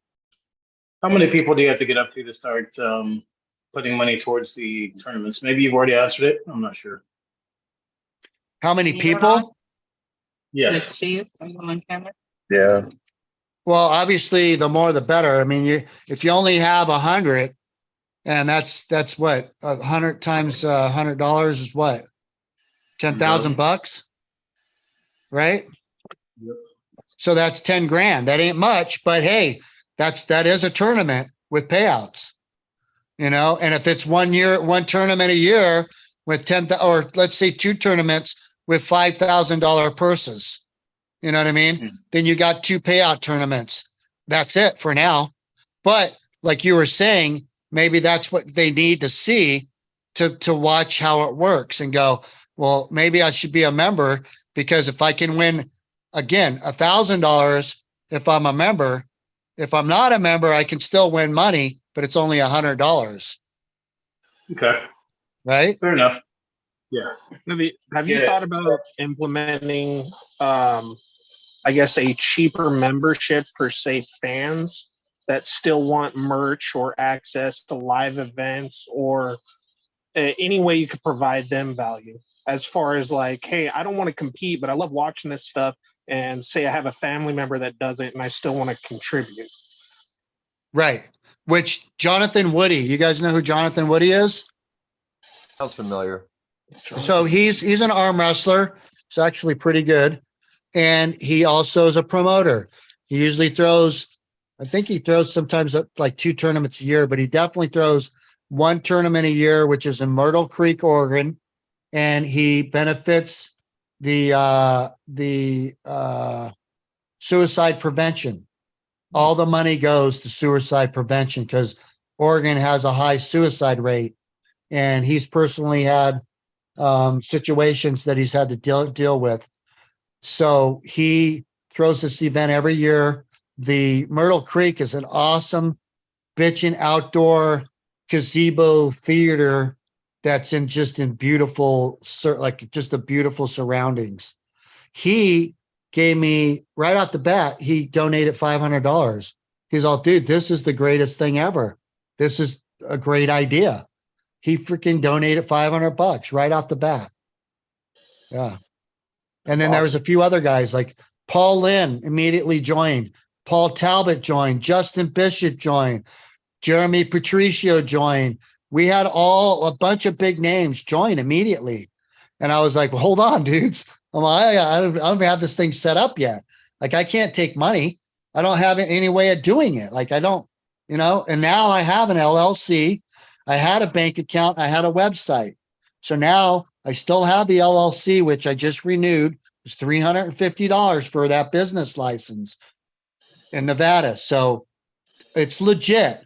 We have, like, when you if you invest, you're going to get a legit shares certificate for your investment. So it's all professionally legit now. So, and again, I pretty much have held back on really relaunching it because there's a lot of negative vibe out there. And then you got so much other stuff with the Monster Factory and East to West, like even Edgin. I talked to Edgin about this when I was in Turkey in 2018. I had a discussion. He said, do it in America and then we'll do it here. Well, he's doing what he's doing now. So, and people are donating their money.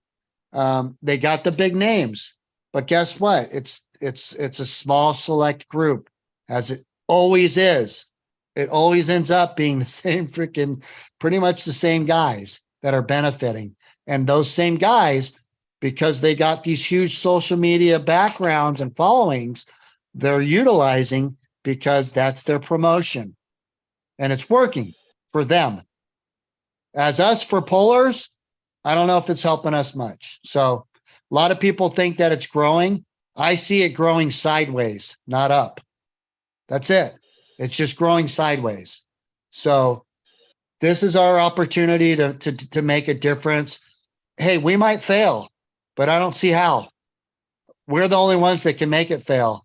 So I think once the engine starts turning, it's up to us to keep it filled with petrol, and it will keep turning. And again, like I said, like UFC grew. Like, I don't know if you guys saw that. I posted the commercial. There's another new commercial. I can't think of the insurance company, but if you look on my page, there's a commercial that just came out. It's pretty freaking cool. But at the end, basically, they're saying you could do anything with your money when you save money. And arm wrestling is one of them. But they consider it underground. So I don't think we're underground. I don't think Game of Arms portrayed us in the right light, even though I loved the show and it did help grow the sport. again, sideways, not up. But a lot of people found out about arm wrestling. They eventually found out that it's not in, slaughterhouses. But again, it's up to us to promote it in the right light, and it's up to us to build it. And I think if we build it ourselves, then sponsors will come, right? For sure. Mhm. Yeah, those particular What happens? promotions, East versus West, King of the Table, even the Monster Factory, I feel like they're all a necessity. They're definitely an elite platform, an elite production, I guess, and they do, especially East versus West and King of the Table, they do add that element of professionalism in terms of how it depicts the sport, like you were mentioning. Right. For But me, we're talking about the ground floor world level collective. And that's what I see is really different about this. There's a lot of promotions that are trying to do that, but are mostly competing with each other. Whereas you're creating something that everyone, all of them can flourish in for all the arm wrestlers, not just the elite, production platforms or whatever, right. So for me, my opinion on those are their production value is not up to par. So meaning that to me, my opinion is it doesn't take that much to put on a better format and a better show than what they're doing. That's my opinion. Now, is it better than nothing? Yes. Now, are they charging us to watch it? Yes. Are they making money from it? Yes. Is the value there? Very questionable. Okay. For me to support it, I'm not, because I don't think their format is worth it. And I don't think it takes that much to make it better. I really don't. So if they can stream from Mars and have better quality, then I don't know what the problem is here. You know what I mean? I don't understand that at all, but I don't believe we've been to Mars either. So again, that's me. So I just think their production value could be a lot better. I really do. The engineering on it is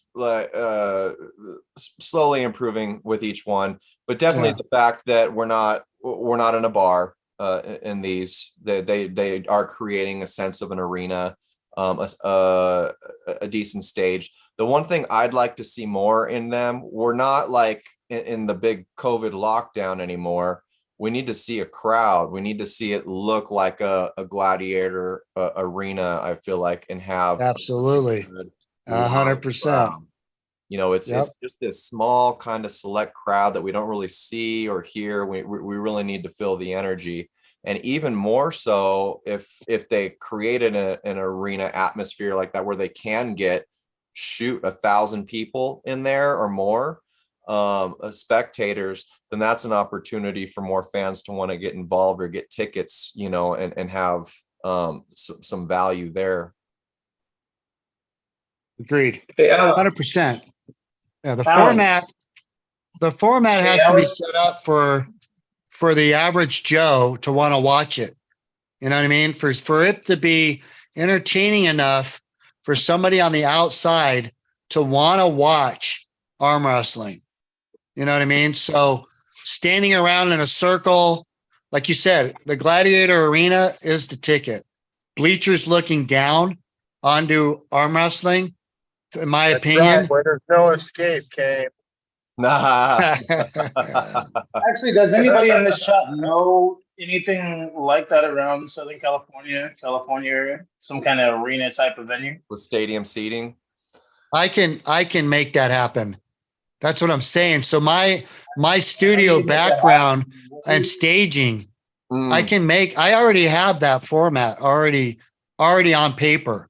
It's just a matter of having the funds, and is what I want to do is kind of what Michael Todd's copycatted is I want a big warehouse to set this up in. And then we'll have this freaking retarded event that will, from that point on, will be the icon of arm wrestling. It will be. You will know when you see what I have in store. you'll know when you look at it, just like you see the octagon, you immediately know it's MMA fighting. You will look at my stage and you will know immediately that's arm wrestling. Yeah, and And it's not that big a deal, dude. I've already designed it. So that's half the cost. You And then I can build it. That's the other half of cost. So, and to make it to be able to travel, I could go state to state with this thing, and is an idea that needs to be possibly manifested if this doesn't end up happening in a way that we're talking about. Because all we have to do is build it. If we can't build it, I have another plan B to be able to just go out and throw tournaments on my own with this staging. And I know it'll work. Just like Michael Todd drove around in a freaking motorhome, arm wrestling people on trash cans and hoods of cars. You know what I mean? Which I think was the stupidest. I mean, to me, that wasn't a good idea, but he's lucky he didn't get sued along the way. You know what I mean?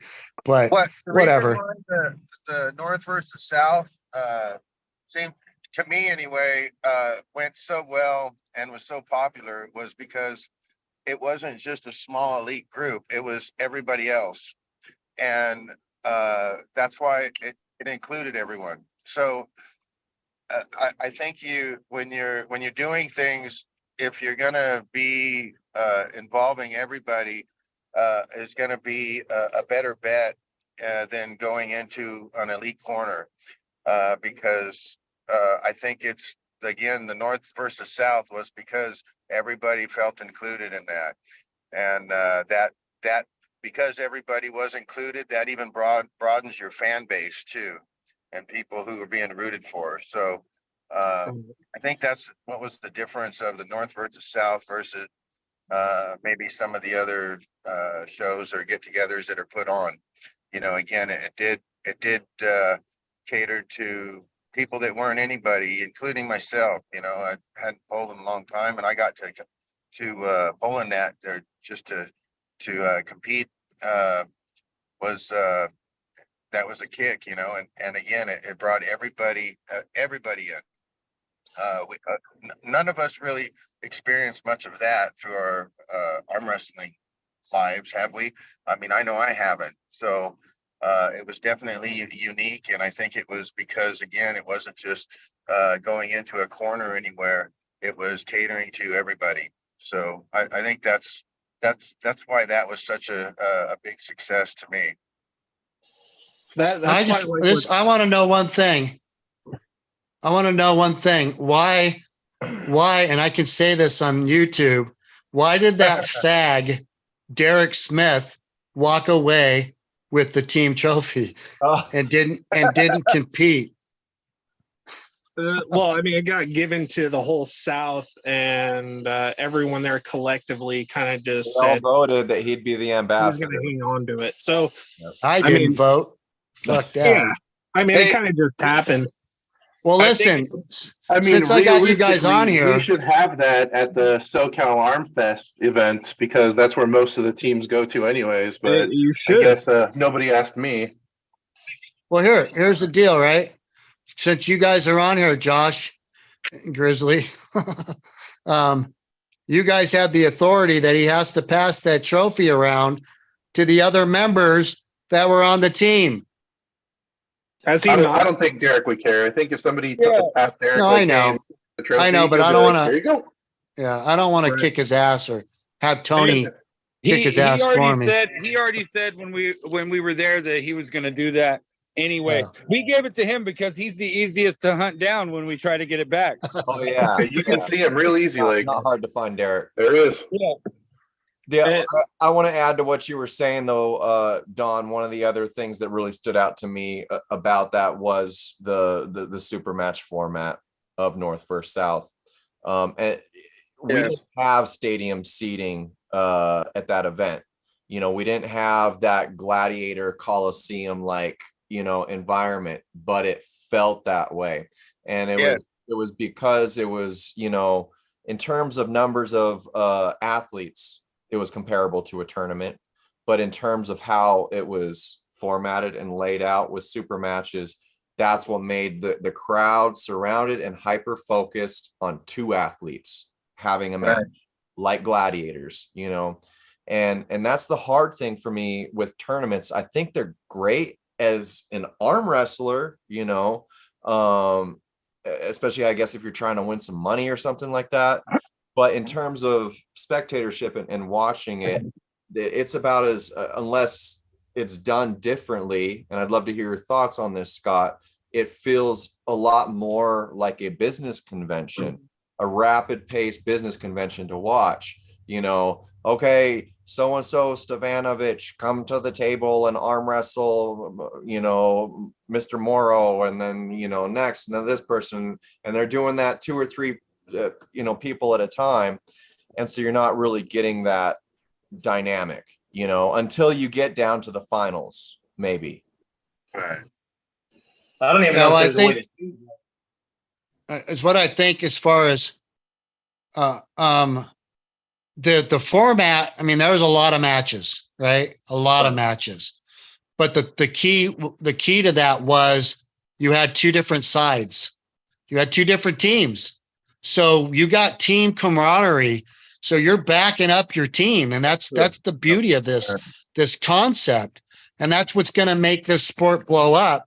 If we can get to that point to we have like legit teams that are competing on a consistent basis, just like a soccer tournament. You know what I mean? They go to all these teams, show up somewhere. These are kids usually show up and they have this huge, well, not just kids, but they have tournaments of eliminations. There's like 20 freaking teams. And in 2 days, they have 2 champion teams going against each other, you know, and that's what brings a camaraderie. Whether it's a state against state, like Florida against Cali again, that was cool because you had a rivalry, and that's what makes that vibe in the crowd that keeps you into it. Because those many matches could get boring if they were just separate, individual. Who cares what side you're on? We would have got bored. You know what I mean? Because there was just so many matches. Now you could try to help that format by possibly taking maybe a couple breaks in between to split it up a little bit. But again, I think the fact that you got a versus 2 teams that are going against each other is what held that thing together and made it really cool. You know? Right. Makes sense. And also we were so focused on quality of audience, quality of competitor. We paid more money for better chairs. We weren't making any money at all. So that's our whole focus was we want everyone watching to be comfortable. We want all the competitors to be comfortable, and we want it in a decent amount of time. And I feel like that's something you talk about as far as the membership is you're focused on quality of production, location, competitors, all that. And Well, I feel like not enough what was people good, focus on that. what was actually almost fascinating was how close everything actually was too, as far as numbers on the board. Yeah. It still stayed pretty close, and that was pretty impressive to pair everyone up in such a way that there were good battles. There were a few blowouts, but for the most part, man, there were some really good battles that went on. So it was good that one side just didn't blow out the other one, you know. So everybody was picked. You guys did a really good job pairing us up. And I don't know if you did that or if we challenged each other or what it was, but you guys did a good job with that pairing up. That was Yeah, those good everybody quality getting matches. their heads together. Okay, you were not even. It was on the ground. It was Yeah, everyone. and to the chat, sorry, I haven't really gotten into the chat too much here. We've had such engaging conversations, but I will touch on a couple things. We got Reflective Perspective in here saying that $100 for a year for membership is too cheap, or that they think it's cheap. They're suggesting $149 membership. 149. Why 149? I think that's Very specific, right? that might be sarcasm there. Sounds better than 150. 149. It does. Doesn't sales understanding. 99.99. Sounds better than 100. That's right. That's right. We got I don't know if he's still in here because he was early in the chat and he was all the way from Florida. We got John Hutchison in the chat. And Great guy. Yeah, he thinks your idea is a great idea. And don't worry, John, I'm gonna avenge your match with Caleb, and I'm gonna get him this Sunday. Just for you, brother. And yeah, he says Florida is awesome, paving the way. Yeah, they do got some cool things going on over there for sure. Who else we got? I know we got Benjimac in the chat saying what's up. We got Todd Calazo in the house. Let's see. Yeah, Will Klingman's in the house. He says he wants to join that league. Paul Stevens is in the house. He says, "What's up, ladies?" Hi, Paul. We got yeah, I think we're pretty much caught up here. So yeah, I mean, I haven't heard anybody so far say anything bad about this. I think this is great. You know, it's a huge monster if we're being honest. You know, because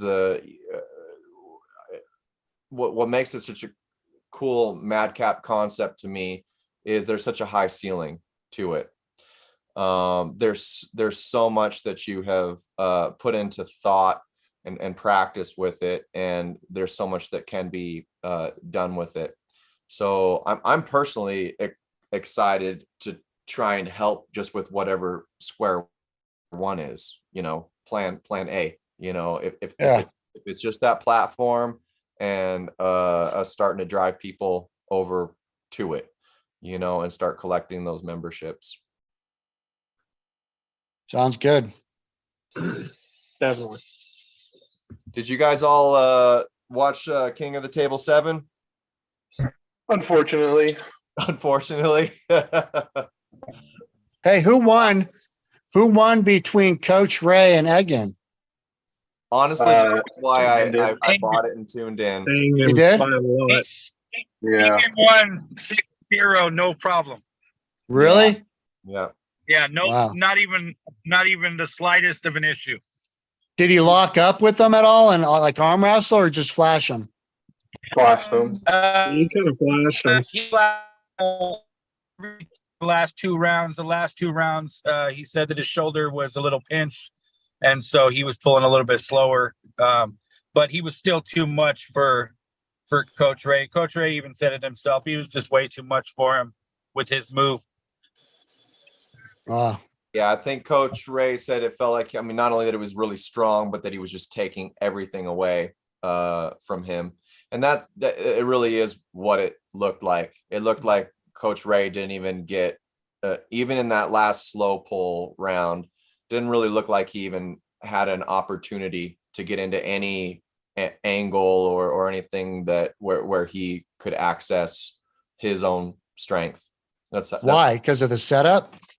Not this. I mean, I just think Ingen was so smart, you know, and fast. But I don't know. What do you guys think?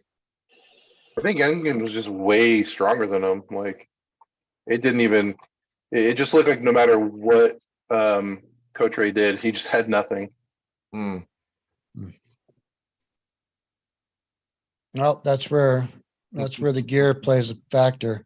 Supposedly those guys, Coach Ray or Giannis, juice, and I can almost believe it because they both train so hard on a consistent basis. I know Giannis. I mean, the exercising he does, I could see him being that strong. You know. Now, flip side, you know, Egan's on the gear. The dude weighed 150 pounds when I seen him in Turkey. So that could be the difference in the power. And then obviously Egan's definitely been around a minute longer than Coach Ray. So I'm sure his experience, and like you said, his starts have always been the most deadliest thing for him. So I really want to pull Egan. So I've been trying to egg him onto a match or somehow get him to have a match with me, but him and I aren't friends, and he felt like I made some rude comments towards him or disrespected him, which I didn't do or try to do, and apologize for if I did. So, and he's still holding a grudge. He called me up and told me off and unfriended me. So whatever. I know he's got a huge ego, but fuck, dude, we all got egos, but let's not let it run our lives, Yep. That's how I feel about it. How about some of the other matches, guys? Well, I mean, versus Corey. you got, Morozov and Corey West was pretty one-sided as well. I mean, every match on that card was one-sided. Yep. Corey had nothing for Morozov at all. It didn't even look like, he was in the same league, which is kind of incredible because of, how we've seen Corey pull over here in North America. He's pretty dominant, and I mean, Morozov just must be on a real incredible level. Yeah. Dude looks serious. Damn levels, man. But that's what makes this sport so cool. There's just so many facets to it. I was watching the Pulse recently, Derek's show with I want to say Ryan Turner, and Paul Lynn was on, and they were talking about KOT7. I think they made a really good point that all the matches were very lopsided, but they were very fan-based matches. I want to say community-based matches, but I don't really think actual competitive, knowledgeable arm wrestlers would put those matches together. I think it was more kind of what the fans of arm wrestling would want to see, that wouldn't even really understand that those were lopsided matches. The only one I wasn't 100% sure of, because he's been out of the game a while, was Angan and Coach Ray. But they were definitely, I guess, crowd pleaser matches. What do you guys think? Isn't I disagree with everybody saying that it wasn't worth it. I mean, I support it no matter what. I watch all the pay-per-views ever since they came out. That's my own prerogative. I buy them all just to support. So I'm one more person. I don't think anybody said it wasn't worth it, but at least no. I'm saying a lot of people I've seen post, and there's been podcasts talking about how it was a waste of money, and other people, not us, but I thought watching Devin do what he did to Dave after watching Dave and Devin's match in WAL was pretty incredible. I mean, that he obviously they're right. I mean, he must be reaching like new heights as well. So Devin never had to hit that King's move, unless he wanted to. He started round one in a hook. That was pretty awesome.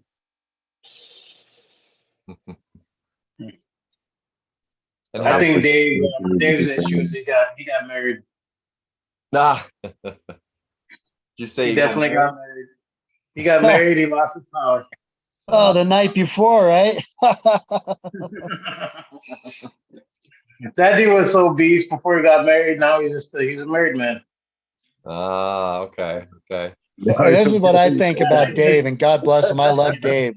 To me, he's one of the nicest arm wrestlers, without a doubt, but he lacks in technique a lot. He's always lacked in technique, but he's been so freaking brute force strong. It's been crazy for anybody that can test with him. Well, that's what I'm saying, though.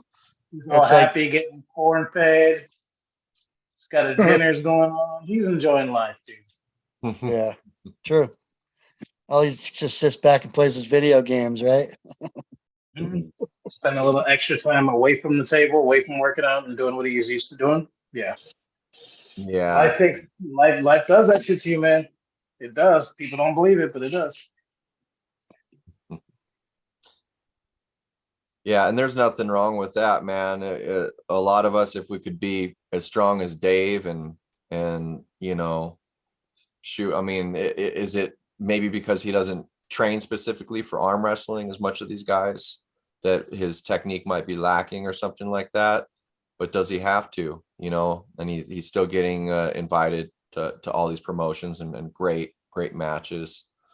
So that's pretty cool. Now, Don and Josh, you guys refed, shoot, am I going to butcher it again, Josh? Tuolomne. Tuolomne, yeah, all right. So that just happened the same weekend, correct? Yeah, same day. Can you tell us a little bit about that event?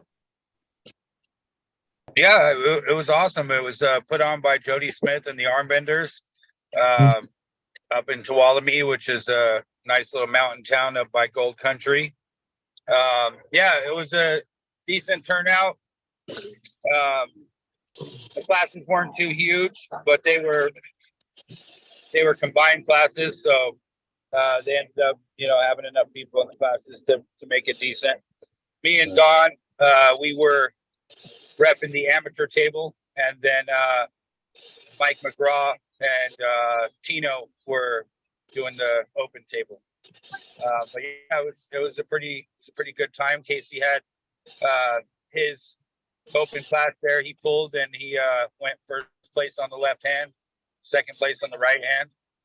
I pulled the open class and got smashed by Jody Smith and ended up getting third place out of 4 guys or whatever it was. But yeah, no, it was awesome.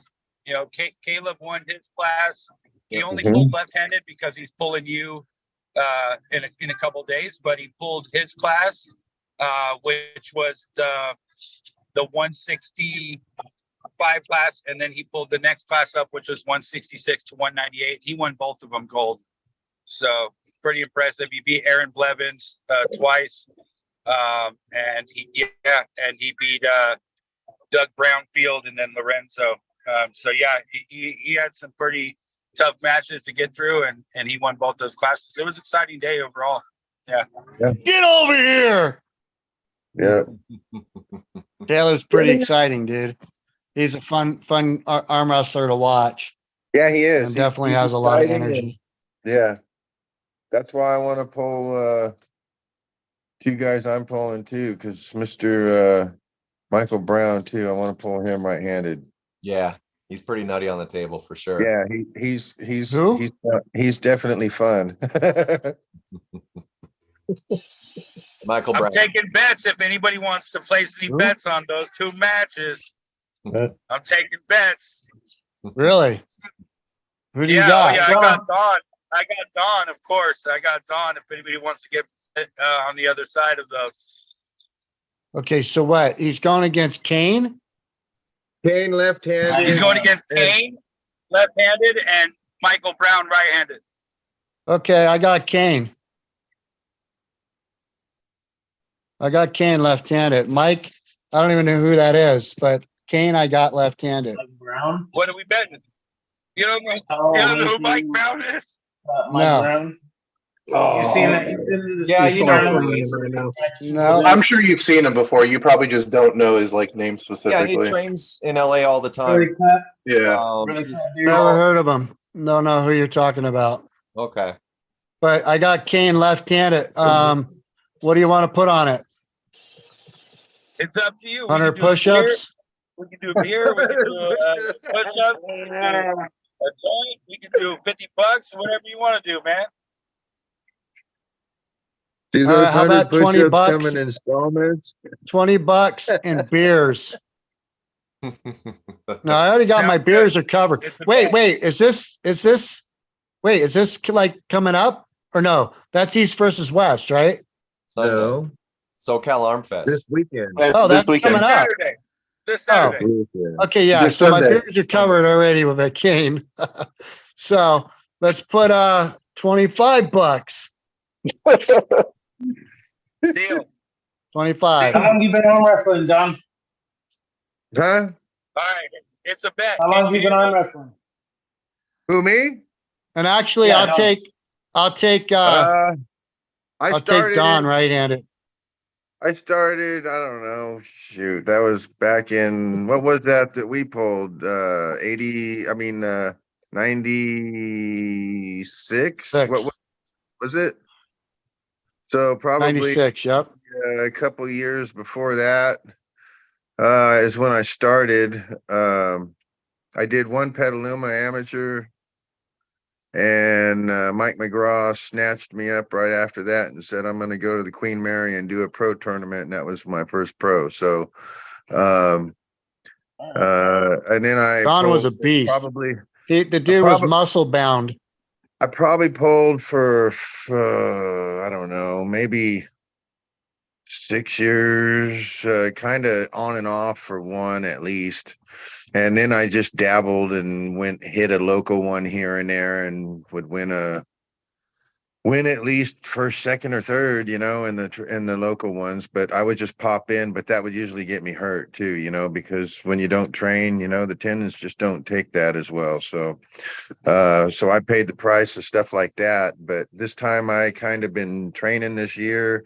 I've been training now pulling on the table for another year now. So I'm about close to where I think I can be. I don't know where I'm going to stop yet, but I'm getting better. You done? I'm turning 60 in 2 weeks. So You're not still not close to death yet, man. Nobody quits arm wrestling. You just arm wrestle till you die. right. So but the only thing is I saw the muscle loss and that stuff going on, and that motivated me to get back on the table. So I don't like working out, but the table will make me work out. So I like competing. I like all these guys. I like hanging with you guys. I like pulling with you guys. And to me, it's always just a blessing to get up on that table and compete against you, So Yeah. What's your Well, it'd be good nickname? to meet you at Armfest. What's that? I said it'll be good to finally meet you at Armfest. Yeah. Well, I was at North versus South too. Officially. I But, was in my mindset over there. but we didn't meet there. Right. But What's you your say, Scott? nickname, Don? my nickname, well, they were calling me Iron Hand, I guess, there for a bit. So because I got a strong hand, I guess. I don't know. Do I have a strong hand, Josh? I think he's waving his hand. Yes. Or titanium hands. But anyway, I'm having fun. I'm enjoying it, and I'm looking forward to coming down there and pulling with all you guys. Nice. Good to have you. Yeah. Todd Calazo says he's got $50 on me versus you, Don. Man, why does he want to lose his money? I'm trying to think that Iron Hand's gonna play a part. I think that Iron Hand's gonna play a big part. And I don't know. I appreciate that, Todd, and Scott, but somebody needs to start throwing some money on Don, and like some stupid money too. If I got money on Don. I got Don right-handed. I got Don right-handed, and I guess I can't really bet on him, actually, can I? Hey, you hear that? Mr. Brown? They're betting against you. I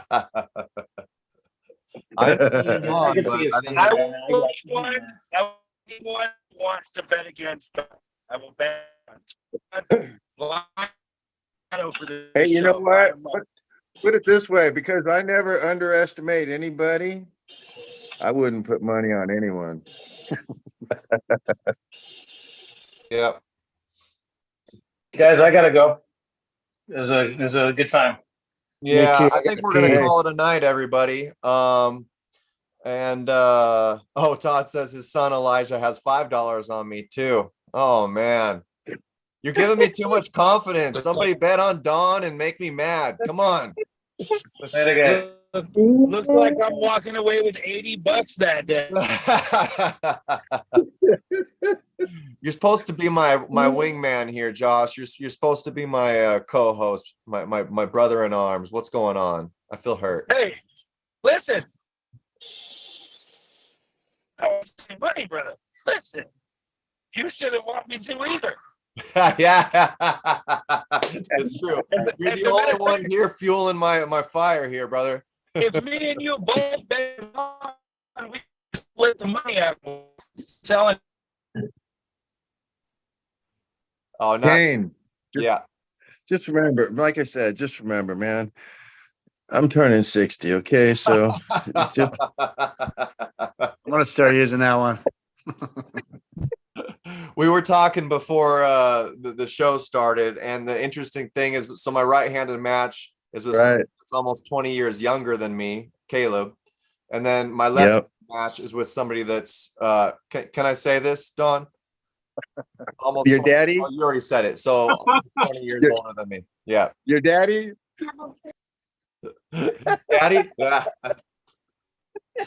It's 20 years on both sides, so we'll see what happens. If the kiddo or my daddy beats me, we'll see. All right, guys, it's been a really good night. Thanks for hanging out. Yeah, really good conversation, and yeah, let's talk more about this league. Let's get this thing going. All right. Hey, I'll see you guys later. Huh? Definitely. See you later. Peace. Good night, guys. Hey. Have a good one. Everybody.